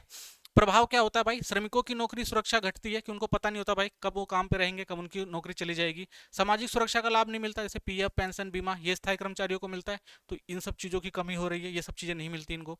श्रमिकों को वेतन कम होता है और काम के घंटे अनिश्चित होते हैं, तो भाई काम, क्योंकि भाई गवर्नमेंट से रिलेटेड नहीं है ये, ठीक है, क्योंकि ठेके पे है, परमानेंट तो है नहीं, तो इसलिए भाई इनके काम के घंटे भी ज्यादा होते हैं और आप देखेंगे कि जो वेतन होता है वो भी कम होता है, ठीक है। अनौपचारिकीकरण क्या होता है? तो देखिए अनौपचारिकीकरण का अर्थ है कि संगठित क्षेत्र में कार्यरत लोगों की संख्या घट रही है, यानी पहले जो लोग संगठित कार्य कर रहे थे वो कम हो गए हैं और असंगठित क्षेत्र में लोग ज्यादा जाने लगे हैं। इसका मतलब है कि श्रमिकों को कानूनी और सामाजिक सुरक्षा से वंचित रहना पड़ेगा, ठीक है। तो भाई जब वो संगठित क्षेत्र से असंगठित क्षेत्र में जाएंगे तो नॉर्मल सी बात है भाई, वहां पर लोगों को उनके अधिकार नहीं मिल पाएंगे, सुरक्षा नहीं मिल पाएगी। तो इससे क्या होता है, श्रमिकों को न्यूनतम वेतन, काम के निश्चित घंटे और अन्य अधिकार नहीं मिल पाते, ठीक है। श्रमिकों को क्या करना पड़ता है भाई, ठेकेदारी प्रथा के अंदर दिहाड़ी मजदूरी, स्वरोजगार, इनमें धकेल दिया जाता है। सरकार के श्रम कानून और अन्य सुरक्षा उपायों का इन श्रमिकों पर कोई भी असर नहीं होता, क्योंकि जो भाई डेली बेसिस पे काम करने वाले हैं वो लॉ के अंदर नहीं आते, तो उनको जो मजदूरी है और जो काम के घंटे वो फिक्स नहीं होते, पीएफ वगैरह ये सब चीजें नहीं होती भाई, जितना काम उतना पैसा, ठीक है। तो आप देख रहे हैं आजकल जो अनौपचारिकीकरण ज्यादा हो रहा है, लोग क्या है ज्यादातर असंगठित क्षेत्रों में काम कर रहे हैं। भारत में बेरोजगारी के प्रकार और उनके कारण क्या है? तो देखिए भारत में बहुत सारे बेरोजगारी के प्रकार हैं। सबसे पहले आती है आपकी प्रच्छन्न बेरोजगारी, जब ज्यादा लोग काम में लगे हों लेकिन उनका काम उत्पादन में मदद नहीं करता, जैसे कृषि क्षेत्र में जरूरत से ज्यादा लोग, तो क्या हो गया भाई, प्रच्छन्न बेरोजगारी कहेंगे। दो लोग कृषि कर सकते हैं लेकिन पूरा परिवार 6 लोगों का लगा हुआ है कृषि में, ठीक है, तो 2 लोगों का काम है लेकिन 6 लोग कर रहे हैं क्योंकि कोई लोगों के पास काम नहीं है, तो वो क्या होती है, वो प्रच्छन्न बेरोजगारी होती है। मौसमी बेरोजगारी, जब लोगों साल के कुछ महीने काम मिलते हैं और बाकी समय वो बेचारे बेरोजगार रहते हैं, जैसे कृषि हो गई, पर्यटन हो गया, तो ये सारे क्या है, मौसमी बेरोजगारी। जब मौसम आता है काम मिलता है, मौसम खत्म काम खत्म, ठीक है। संरचनात्मक बेरोजगारी, जब आर्थिक बदलावों के कारण रोजगार खत्म हो जाते हैं, ठीक है ना। कई बार आप देखते हैं भाई समाज तकनीक बदलाव आता है, प्रौद्योगिकी बदलाव होता है, तो बहुत सारे ऐसे लोग होते हैं जिनके काम धंधे खत्म हो जाते हैं, तकनीकी विकास के कारण, कौशल की कमी के कारण, आर्थिक सुधार के कारण, तो वो लोग क्या होते हैं, बदलावों के कारण जो है बेरोजगार हो जाते हैं, तो उन्हें हम क्या कहते हैं, संरचनात्मक बेरोजगारी। चक्रीय बेरोजगारी क्या होती है, जब आर्थिक मंदी के कारण बेरोजगारी बढ़ती है, जैसे आर्थिक संकट, मांग में कमी और उद्योगों का धीमा होना। तो कई बार देखते हैं भाई ऐसी समस्या आ जाती है, आर्थिक समस्या आ जाती है कि भाई काम धंधे बंद हो जाते हैं, काम हो नहीं रहा होता है, ठीक है, लड़ाइयाँ वगैरह छिड़ जाती है जैसे आज के टाइम में छिड़ी हुई हैं, तो आप देखेंगे उस क्षेत्र में क्या हो रहा है, यही हो रहा होगा भाई, सबको बेरोजगारी का सामना करना पड़ रहा होता है, ठीक है। तो आर्थिक मंदी के कारण आप देखते हैं जो बेरोजगारी होती है उसे हम क्या कहते हैं, चक्रीय बेरोजगारी कहते हैं। प्राकृतिक बेरोजगारी क्या होती है, जब लोग नौकरी के बदले समय स्थायी रूप से रोजगार हो जाते हैं, ठीक है, जैसे नई नौकरी की तलाश में अगर कोई जा रहा है तो प्राकृतिक बेरोजगारी होती है। शहरी बेरोजगारी, शहरों में पर्याप्त नौकरी ना मिलना, जैसे शिक्षा की कमी, कौशल की कमी, उद्योगों का धीमा विकास, तो ये क्या होती है, शहरी बेरोजगारी होती है। ग्रामीण बेरोजगारी, गाँव में काम की कमी, जैसे कृषि पर आधारित निर्भरता, भूमि की कमी है, तकनीकी विकास का अभाव है, तो ये ग्रामीण बेरोजगारी के अंदर आता है, ठीक है। चलिए नेक्स्ट क्वेश्चन है, नौकरियों के बिना जॉबलेस ग्रोथ क्या है? इंपॉर्टेंट क्वेश्चन है ये भी। देखिए इसका अर्थ है जब किसी अर्थव्यवस्था यानी जीडीपी, किसी देश की सकल घरेलू उत्पाद नवीन तकनीकों के कारण बढ़ता है लेकिन रोजगार के स्तर में कोई वृद्धि नहीं होती, यानी एक देश जो है वो सामान बनाया जा रहा है, उसका सकल घरेलू उत्पाद बढ़ा जा रहा है, ठीक है, लेकिन वहां पे लोगों को नौकरी नहीं मिल रही है, ठीक है, क्यों नहीं मिल रही है, क्योंकि सारा काम मशीनों से हो रहा है, टेक्नोलॉजी से हो रहा है, तो इससे उत्पादन बढ़ रहा है, लेकिन वहां के जो लोग हैं वो काम नहीं कर पा रहे, वो बेरोजगार हैं, ठीक है, तो इसे क्या कहते हैं, जॉबलेस ग्रोथ। इस कारण यहाँ आप देखेंगे कंपनियां अपने लक्ष्यों को कुशल तकनीक के माध्यम से प्राप्त करने का प्रयास करती हैं जिसमें मानव श्रम की आवश्यकता कम हो जाती है, ठीक है। यह स्थिति औद्योगिकरण और स्वचालन के कारण उत्पन्न होती है जहां उत्पादन बढ़ता है लेकिन नए रोजगार के अवसर नहीं होते। तो भाई नई टेक्नोलॉजी प्रौद्योगिकी ने यही तो किया है, जॉबलेस ग्रोथ को बढ़ाया है। कंपनियां क्या करती हैं भाई, 10 मशीनें रख के काम करवा रही हैं, पहले 10 बंदे काम करते थे, एक मशीन सॉरी एक एक काम को 10 बंदे करते थे, ठीक है, अब उसी एक काम को एक मशीन के द्वारा 10 बंदों का काम लिया जा रहा है, तो 10 बंदे जो थे वो क्या हुए, बेरोजगार तो हो गए ना, लेकिन उत्पादन पर कोई फर्क नहीं पड़ा। तो आप कहेंगे भाई कंपनी का उत्पादन बढ़ रहा है, ठीक है, लेकिन वहां पे जो काम कर रहे थे वो तो हट गए ना, तो यानी बेरोजगारी हुई है लेकिन उत्पादन बढ़ा है, तो इसे क्या कहते हैं, जॉबलेस ग्रोथ। भारत में बेरोजगारी डेटा के स्रोत, तो देखिए भारत में बेरोजगारी से संबंधित डेटा विभिन्न विभाग, एजेंसी और मंत्रालयों द्वारा एकत्रित किए जाते हैं। प्रमुख एजेंसियां जो सर्वेक्षण और डेटा संग्रह का कार्य करती हैं इसमें आती है रोजगार सर्वेक्षण, एनएसएसओ, ठीक है, ये भारत में श्रम शक्ति से संबंधित सबसे व्यापक सर्वेक्षण देती है। पहली बार आप देखेंगे 1955 में आयोजित किया गया था और अब देखेंगे 1972-73 से हर 5 साल में इसको आयोजित किया जाता है, तो ये बेरोजगारी के आंकड़े देते हैं, ठीक है। फिर आता है जनगणना, तो मुख्य गौण और गैर कार्यशील लोगों का डेटा, यानी हर एक चीज के आप देखेंगे के ऊपर जो है जनगणना में वो किया जाता है, डेटा इकट्ठा किया जाता है, तो हर 10 साल में आप देखेंगे आयोजित किया जाता है, लेकिन इसमें आंकड़ों को अधिक ध्यान नहीं दिया जाता, ठीक है। तो लगभग हर चीजों का उसमें होता है, ठीक है ना, कितनी उम्र के लोग हैं, कितने बच्चे हैं, कितने बुजुर्ग हैं, ठीक है, क्या काम कर रहे हैं, तो ये सब चीजों का अध्ययन इसके अंदर किया जाता है। रोजगार और प्रशिक्षण महानिदेशालय, डीजीईटी, तो यह राष्ट्रीय स्तर पर व्यावसायिक प्रशिक्षण और रोजगार सेवाओं से जुड़ा कार्यक्रम में समन्वय के लिए सबसे ऊपर संगठन है। यह रोजगार की संरचना, व्यावसायिक ढांचे, कर्मचारियों की शैक्षिक प्रोफाइल से संबंधित जानकारी प्रदान करता है। भाई कितने लोग काम कर रहे हैं, हैं, किस प्रोफाइल में काम कर रहे हैं, तो ये सारी जानकारी डीजीईटी के द्वारा दी जाती है। ठीक है, नेक्स्ट है बेरोजगारी के प्रमुख कारण क्या है। तो देखिए बेरोजगारी का पहला कारण है आबादी में वृद्धि। आबादी तेजी से बढ़ रही है लेकिन रोजगार नहीं बढ़ रहे हैं। ठीक है, शिक्षा प्रणाली, भाई शिक्षा जो है वो व्यावसायिक कृत नहीं है, ठीक है, कौशल आधारित नहीं है, इसलिए भी लोग बेरोजगार हैं। कृषि पर निर्भरता, आज भी देखेंगे बड़ी संख्या कृषि पर ज्यादा निर्भर है, जो उतना रोजगार नहीं दे पा रही है। ठीक है, औद्योगिक विकास की कमी, तो देश में उद्योग उतने नहीं है जितने लोग बेरोजगार हैं। ठीक है, तकनीकी परिवर्तन, तो तकनीकी उन्नति के कारण आप देख रहे हैं जो कुशल श्रमिकों की मांग बढ़ रही है, जिससे अनुकूल में कठिनाई आ रही है। तकनीक परिवर्तन आए तो कुशल सैनिक है, कुशल श्रमिकों की जरूरत पड़ती है। ठीक है, जिनके पास भाई शिक्षा का अभाव है उनको वैसे जॉब नहीं मिल पाती है। असमान आर्थिक विकास, तो शहरों में आप देखेंगे रोजगार ज्यादा है और ग्रामीण क्षेत्रों में जो है आप देखेंगे रोजगार कम है। ठीक है, तो ये आप देखेंगे बेरोजगारी के प्रमुख कारण है। भारत में बेरोजगारी की समस्या को हल करने के लिए सरकारी नीतियां कौन कौन सी है। तो देखिए कुछ नीतियां बनाई है गवर्नमेंट ने, जैसे महात्मा गांधी राष्ट्रीय ग्रामीण रोजगार गारंटी योजना, ग्रामीण क्षेत्रों में 100 दिनों की रोजगार गारंटी।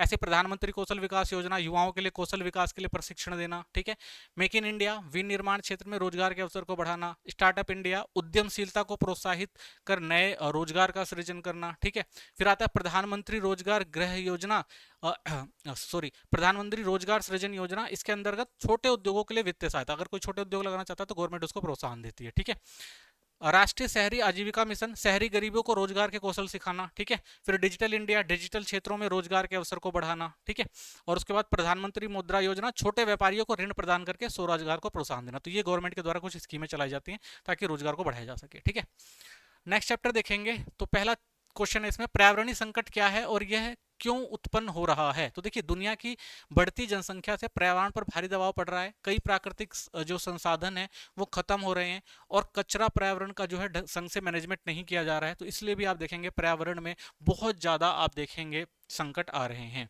तो पर्यावरणीय संकट के कारण जनसंख्या वृद्धि और औद्योगिकरण, तो भाई बढ़ती जनसंख्या और उद्योगों का विकास ज्यादा हो रहा है, तो इसलिए आप देखेंगे जब जनसंख्या बढ़ती है मांग भी ज्यादा बढ़ती है तो संसाधनों पर दबाव पड़ता है। ठीक है, लोग क्या करते हैं जहां पर संसाधन उपलब्ध होते हैं उनका अत्यधिक दोहन शुरू कर देते हैं, तो इस वजह से भी आप देखेंगे पर्यावरण पर संकट आता है।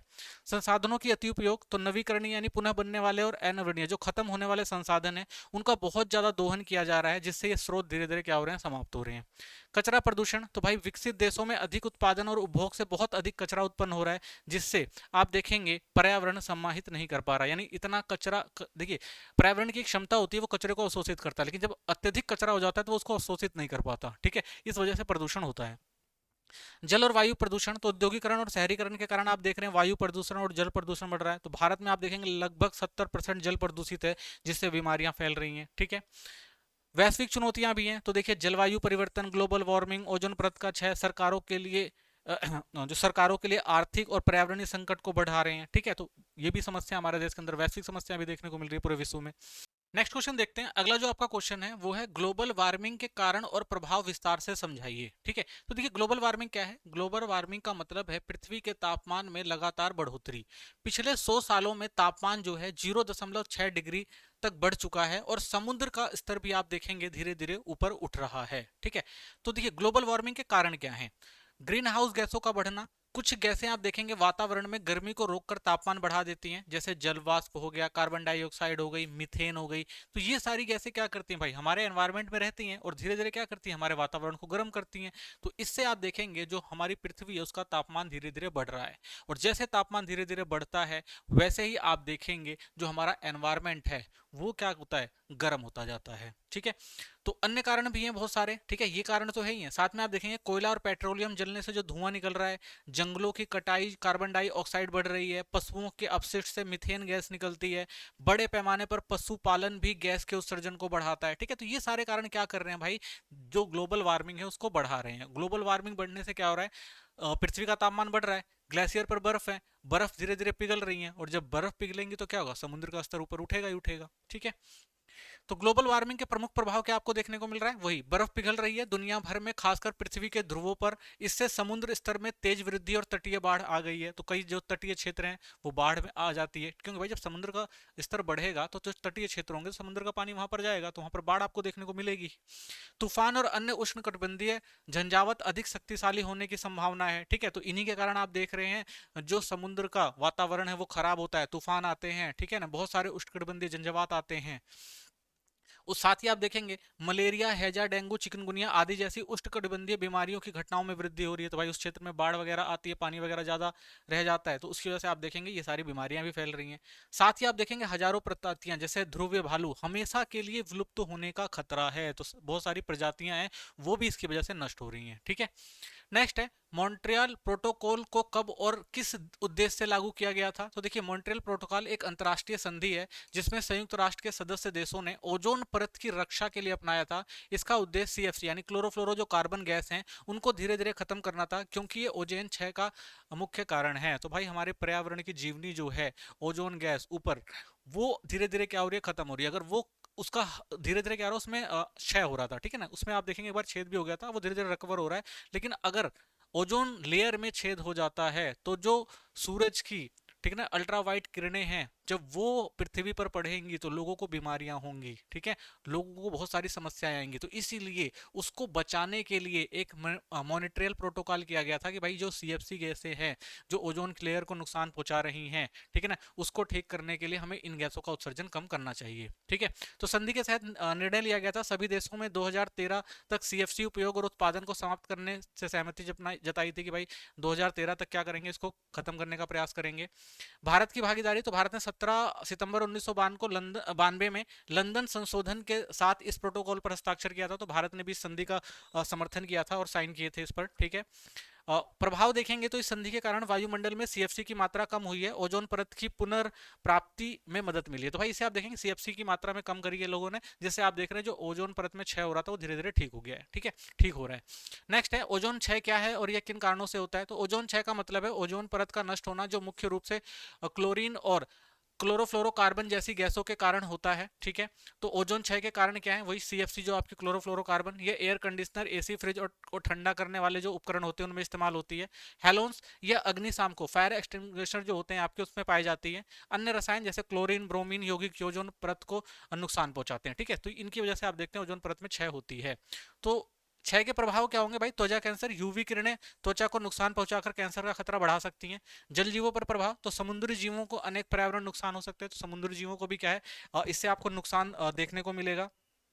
यूवी किरणें फसलों और पेड़ पौधों के विकास को भी धीमा कर सकती हैं। ठीक है, तो ये जो है ओजोन क्षय के नुकसान है। ठीक है, संसाधनों के विवेकपूर्ण उपयोग से सतत विकास को कैसे बढ़ावा मिलता है। तो देखिए सतत विकास का मुख्य उद्देश्य यही होता है कि भाई वर्तमान और भविष्य की पीढ़ियों के लिए पर्याप्त पर्यावरण संरक्षण, यानी जिस संसाधनों का इस्तेमाल वर्तमान पीढ़ी कर रही है, आने वाली पीढ़ी भी उन संसाधनों का इस्तेमाल कर सके। इसलिए हमें क्या करना चाहिए, संसाधनों का जो है सतत उपयोग किया जाना चाहिए। ठीक है, तो इसे प्राप्त करने के लिए कई सारे प्रभावी रणनीतियां अपनाई जा सकती हैं, जैसे गैर पारंपरिक ऊर्जा स्रोतों का इस्तेमाल करें, सौर ऊर्जा, पवन ऊर्जा को बढ़ावा दें, क्योंकि ये स्वच्छ, अक्षय और पर्यावरण के अनुकूल होती है, क्योंकि भाई ये दोबारा क्रिएट करी जा सकती हैं, अपने आप क्रिएट होते हैं, तो इसलिए इनका उपयोग ज़्यादा जरूरी है। स्वच्छ ईंधन को प्रोत्साहन देना, प्रदूषण को कम करने के लिए सीएनजी और एलपीजी जैसे पर्यावरण अनुकूल ईंधनों का उपयोग करना। ठीक है, तो स्वच्छ ईंधन का प्रयोग करो भाई, सीएनजी एलपीजी का उपयोग करो, जिससे पर्यावरण को कम नुकसान हो।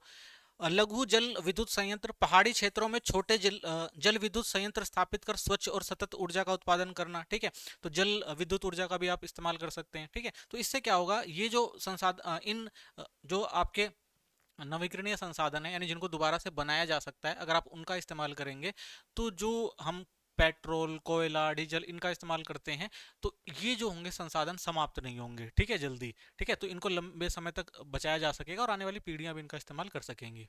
ठीक है, पारंपरिक ज्ञान का उपयोग कर सकते हैं, जैसे आयुर्वेद हो गया, जैविक खेती और अन्य पारंपरिक तकनीकों को बढ़ावा देना जो प्राकृतिक संसाधनों के संरक्षण में सहायता दें। ठीक है, जैविक खाद का उपयोग करें, रासायनिक उर्वरकों के बजाय जैविक खाद को अपनाना, जिससे क्या होगा भाई, मिट्टी की गुणवत्ता भी बढ़ेगी और पर्यावरण भी सुरक्षित रहेगा। ठीक है, जैविक कीट नियंत्रण, यानी रासायनिक कीटनाशकों की जगह आप क्या कर सकते हैं, नीम और जो भी हमारे पहले पारंपरिक चीजें थी, ठीक है, उनका इस्तेमाल करके कीटनाशकों को हटा सकते हैं। या जो प्रकृति को बचाते हैं, जैसे सांप वगैरह हो गए, उल्लू, इनका उपयोग करके पर्यावरण को सुरक्षित रखा जा सकता है। ये भी क्या करते हैं, कीटनाशकों का शिकार करते हैं। ठीक है, तो जैविक कीट नियंत्रण का इस्तेमाल किया जा सकता है। संवहनीय उपभोग और उत्पादन, तो संसाधनों को विवेकपूर्ण उपयोग करने और आवश्यक उपभोग को रोकने के लिए जन जागरूकता अभियान चलाना, यानी जो भी संसाधन है उनका अच्छे से इस्तेमाल किया जाए, ज्यादा उपयोग ना किया जाए ताकि वो नष्ट ना हो जाए। ठीक है, चैप्टर नंबर 8 देखते हैं अब हम, ठीक है। तो इसका पहला क्वेश्चन है, भारत, पाकिस्तान और चीन के विकास मार्ग में क्या समानताएं हैं। तो देखिए, तीनों ने विकास की समान शुरुआत करी थी। इन तीनों देशों ने लगभग एक ही समय में अपना विकास यात्रा शुरू करी। भारत और पाकिस्तान 1947 में स्वतंत्र हुए, जबकि चीन देखेंगे आप 1949 में स्थापित हुआ था। योजनाबद्ध विकास की रणनीतियां अपनाई थी तीनों देशों ने। सभी देशों ने अपनी विकास योजनाएं समान रूप से बनाई। भारत ने 1991 में पहला पंचवर्षीय योजना शुरू की, पाकिस्तान ने 1956 में, और चीन ने जो थी 1953 में पंचवर्षीय योजना शुरू करी थी आर्थिक विकास के लिए, ठीक है। समान आर्थिक रणनीतियां थी। भारत और पाकिस्तान ने लगभग समान आर्थिक नीतियां अपनाई। बड़े सार्वजनिक क्षेत्र का निर्माण और सामाजिक विकास पर सरकारी खर्च को बढ़ाया, ठीक है। तो आपने देखा, सार्वजनिक क्षेत्र पर ज्यादा ध्यान दिया गया था और निजी क्षेत्र को थोड़ा कम प्रोत्साहन दिया गया था।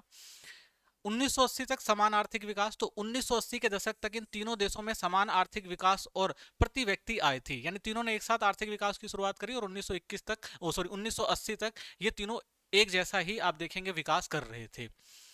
चीन की अर्थव्यवस्था का विकास किस प्रकार हुआ, अब समझेंगे भाई चीन ने किस तरह से अपना आर्थिक विकास बहुत तेजी से किया। तो देखिए, चीन विश्व की प्राचीन सभ्यताओं में से एक है। साम्यवादी शासन आने के बाद चीन ने नियोजित अर्थव्यवस्था अपनाया और सरकार ने उद्योग, व्यापार तथा भूमि पर नियंत्रण स्थापित किया, ठीक है। तो साम्यवादी शासन लेकर आए थे चीन, ठीक है। और इन्होंने क्या किया था भाई, सारा कंट्रोल एक पार्टी के नियंत्रण में, एक सरकार के नियंत्रण में रखा और सबके लिए काम करने का प्रयास किया इन्होंने सबसे पहले, ठीक है।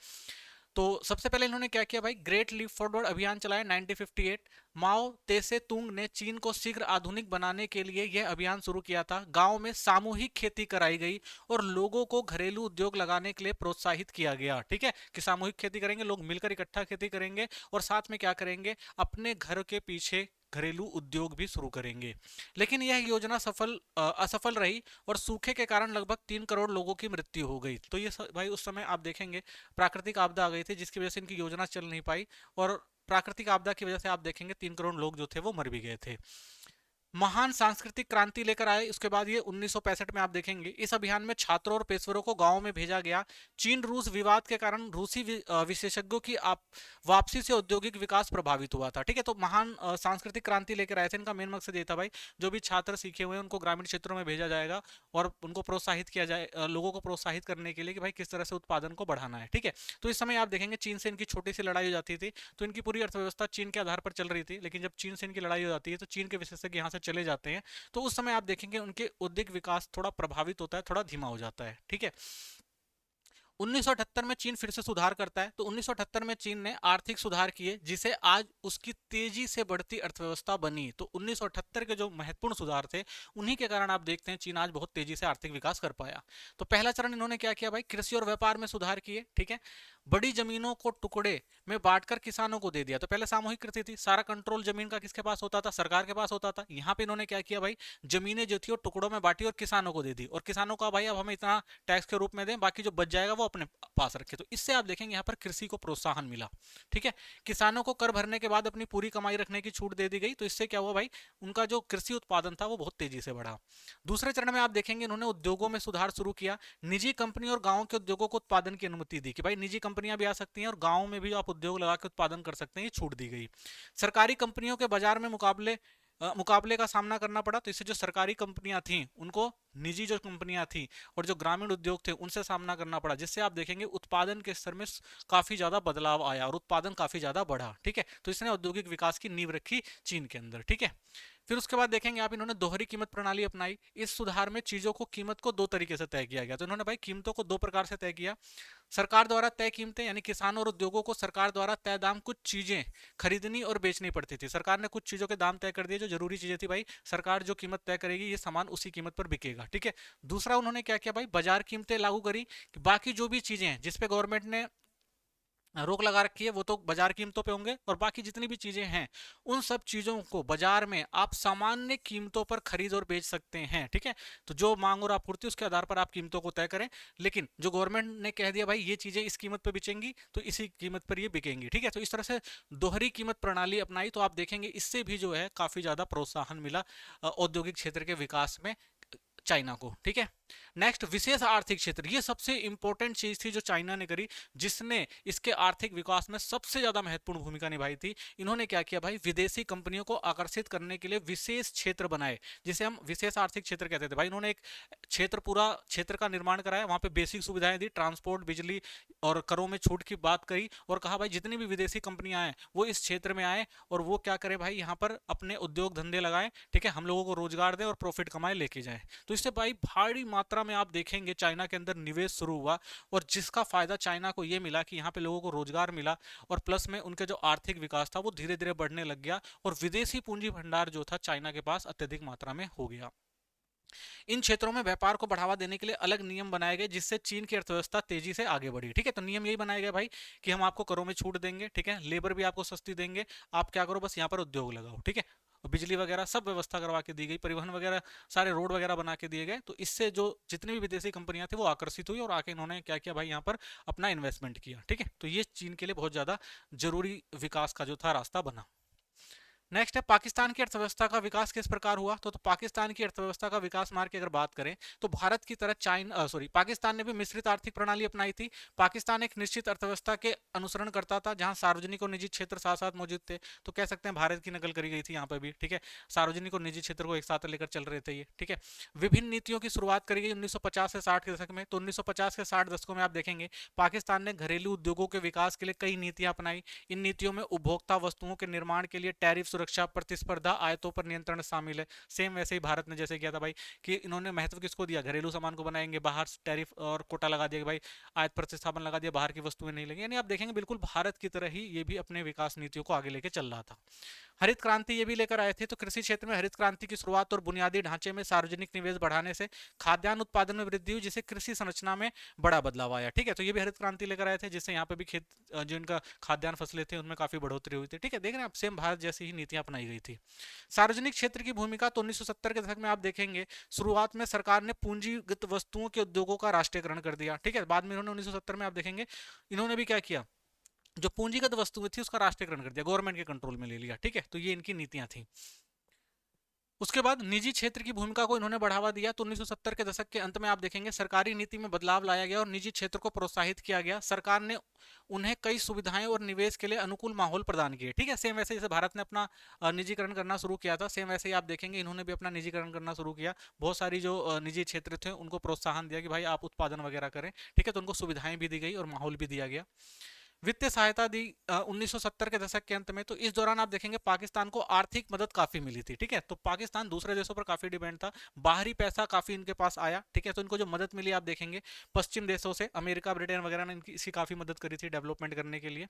मध्य पूर्व में काम करने वाले प्रवासियों द्वारा भेजे गए धन, तो बहुत सारे आप देखेंगे जो पाकिस्तानी लोग हैं वो मध्य एशिया के क्षेत्रों में काम करते, तो वहां से बड़े पैमाने पर पैसा ये लोग पाकिस्तान में भिजवाते हैं। ठीक है, तो इन सब चीजों से आप देखेंगे पाकिस्तान को सहायता मिलती है, जिससे इसने थोड़ा अपना डेवलपमेंट के काम शुरू किए थे। ठीक है, नेक्स्ट क्वेश्चन है भारत पाकिस्तान और चीन के आर्थिक सामाजिक कारकों की तुलना करो। ठीक है, तो किस तरह से भारत पाकिस्तान चीन के आर्थिक सामाजिक कारक हैं इनको देख लेते हैं। तो देखिए आर्थिक प्रदर्शन की बात करें तो भारत जो है वो मध्यम आर्थिक प्रदर्शन है, यानी धीरे धीरे भारत विकास की तरफ जा रहा है।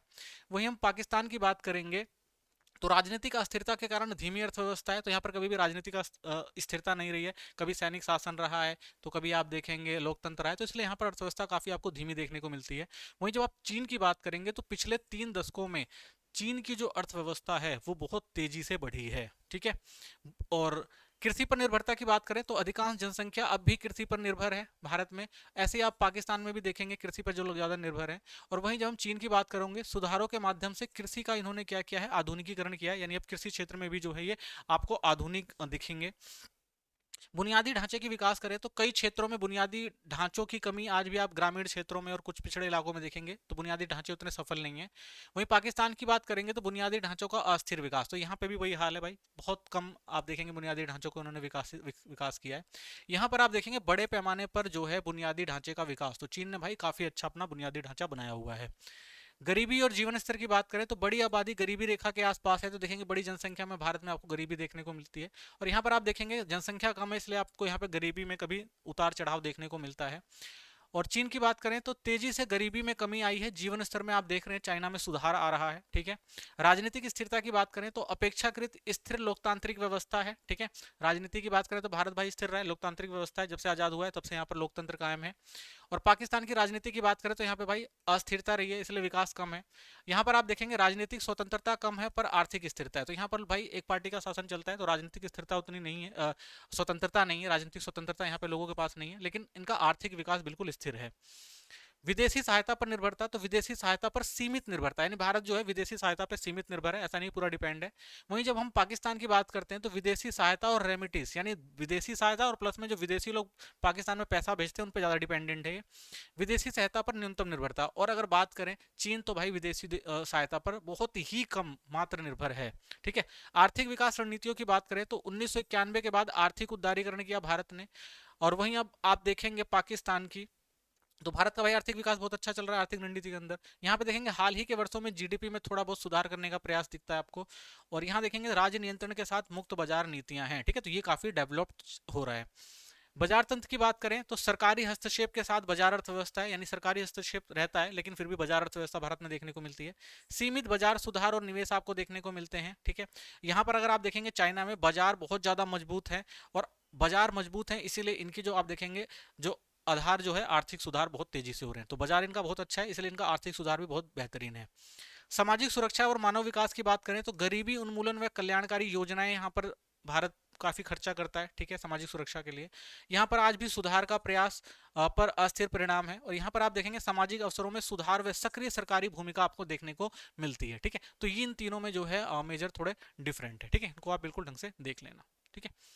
तो इसी के साथ ये वीडियो खत्म होती है। चैनल को सब्सक्राइब करें, वीडियो को लाइक करें, कोई कमेंट है तो जरूर करें। धन्यवाद।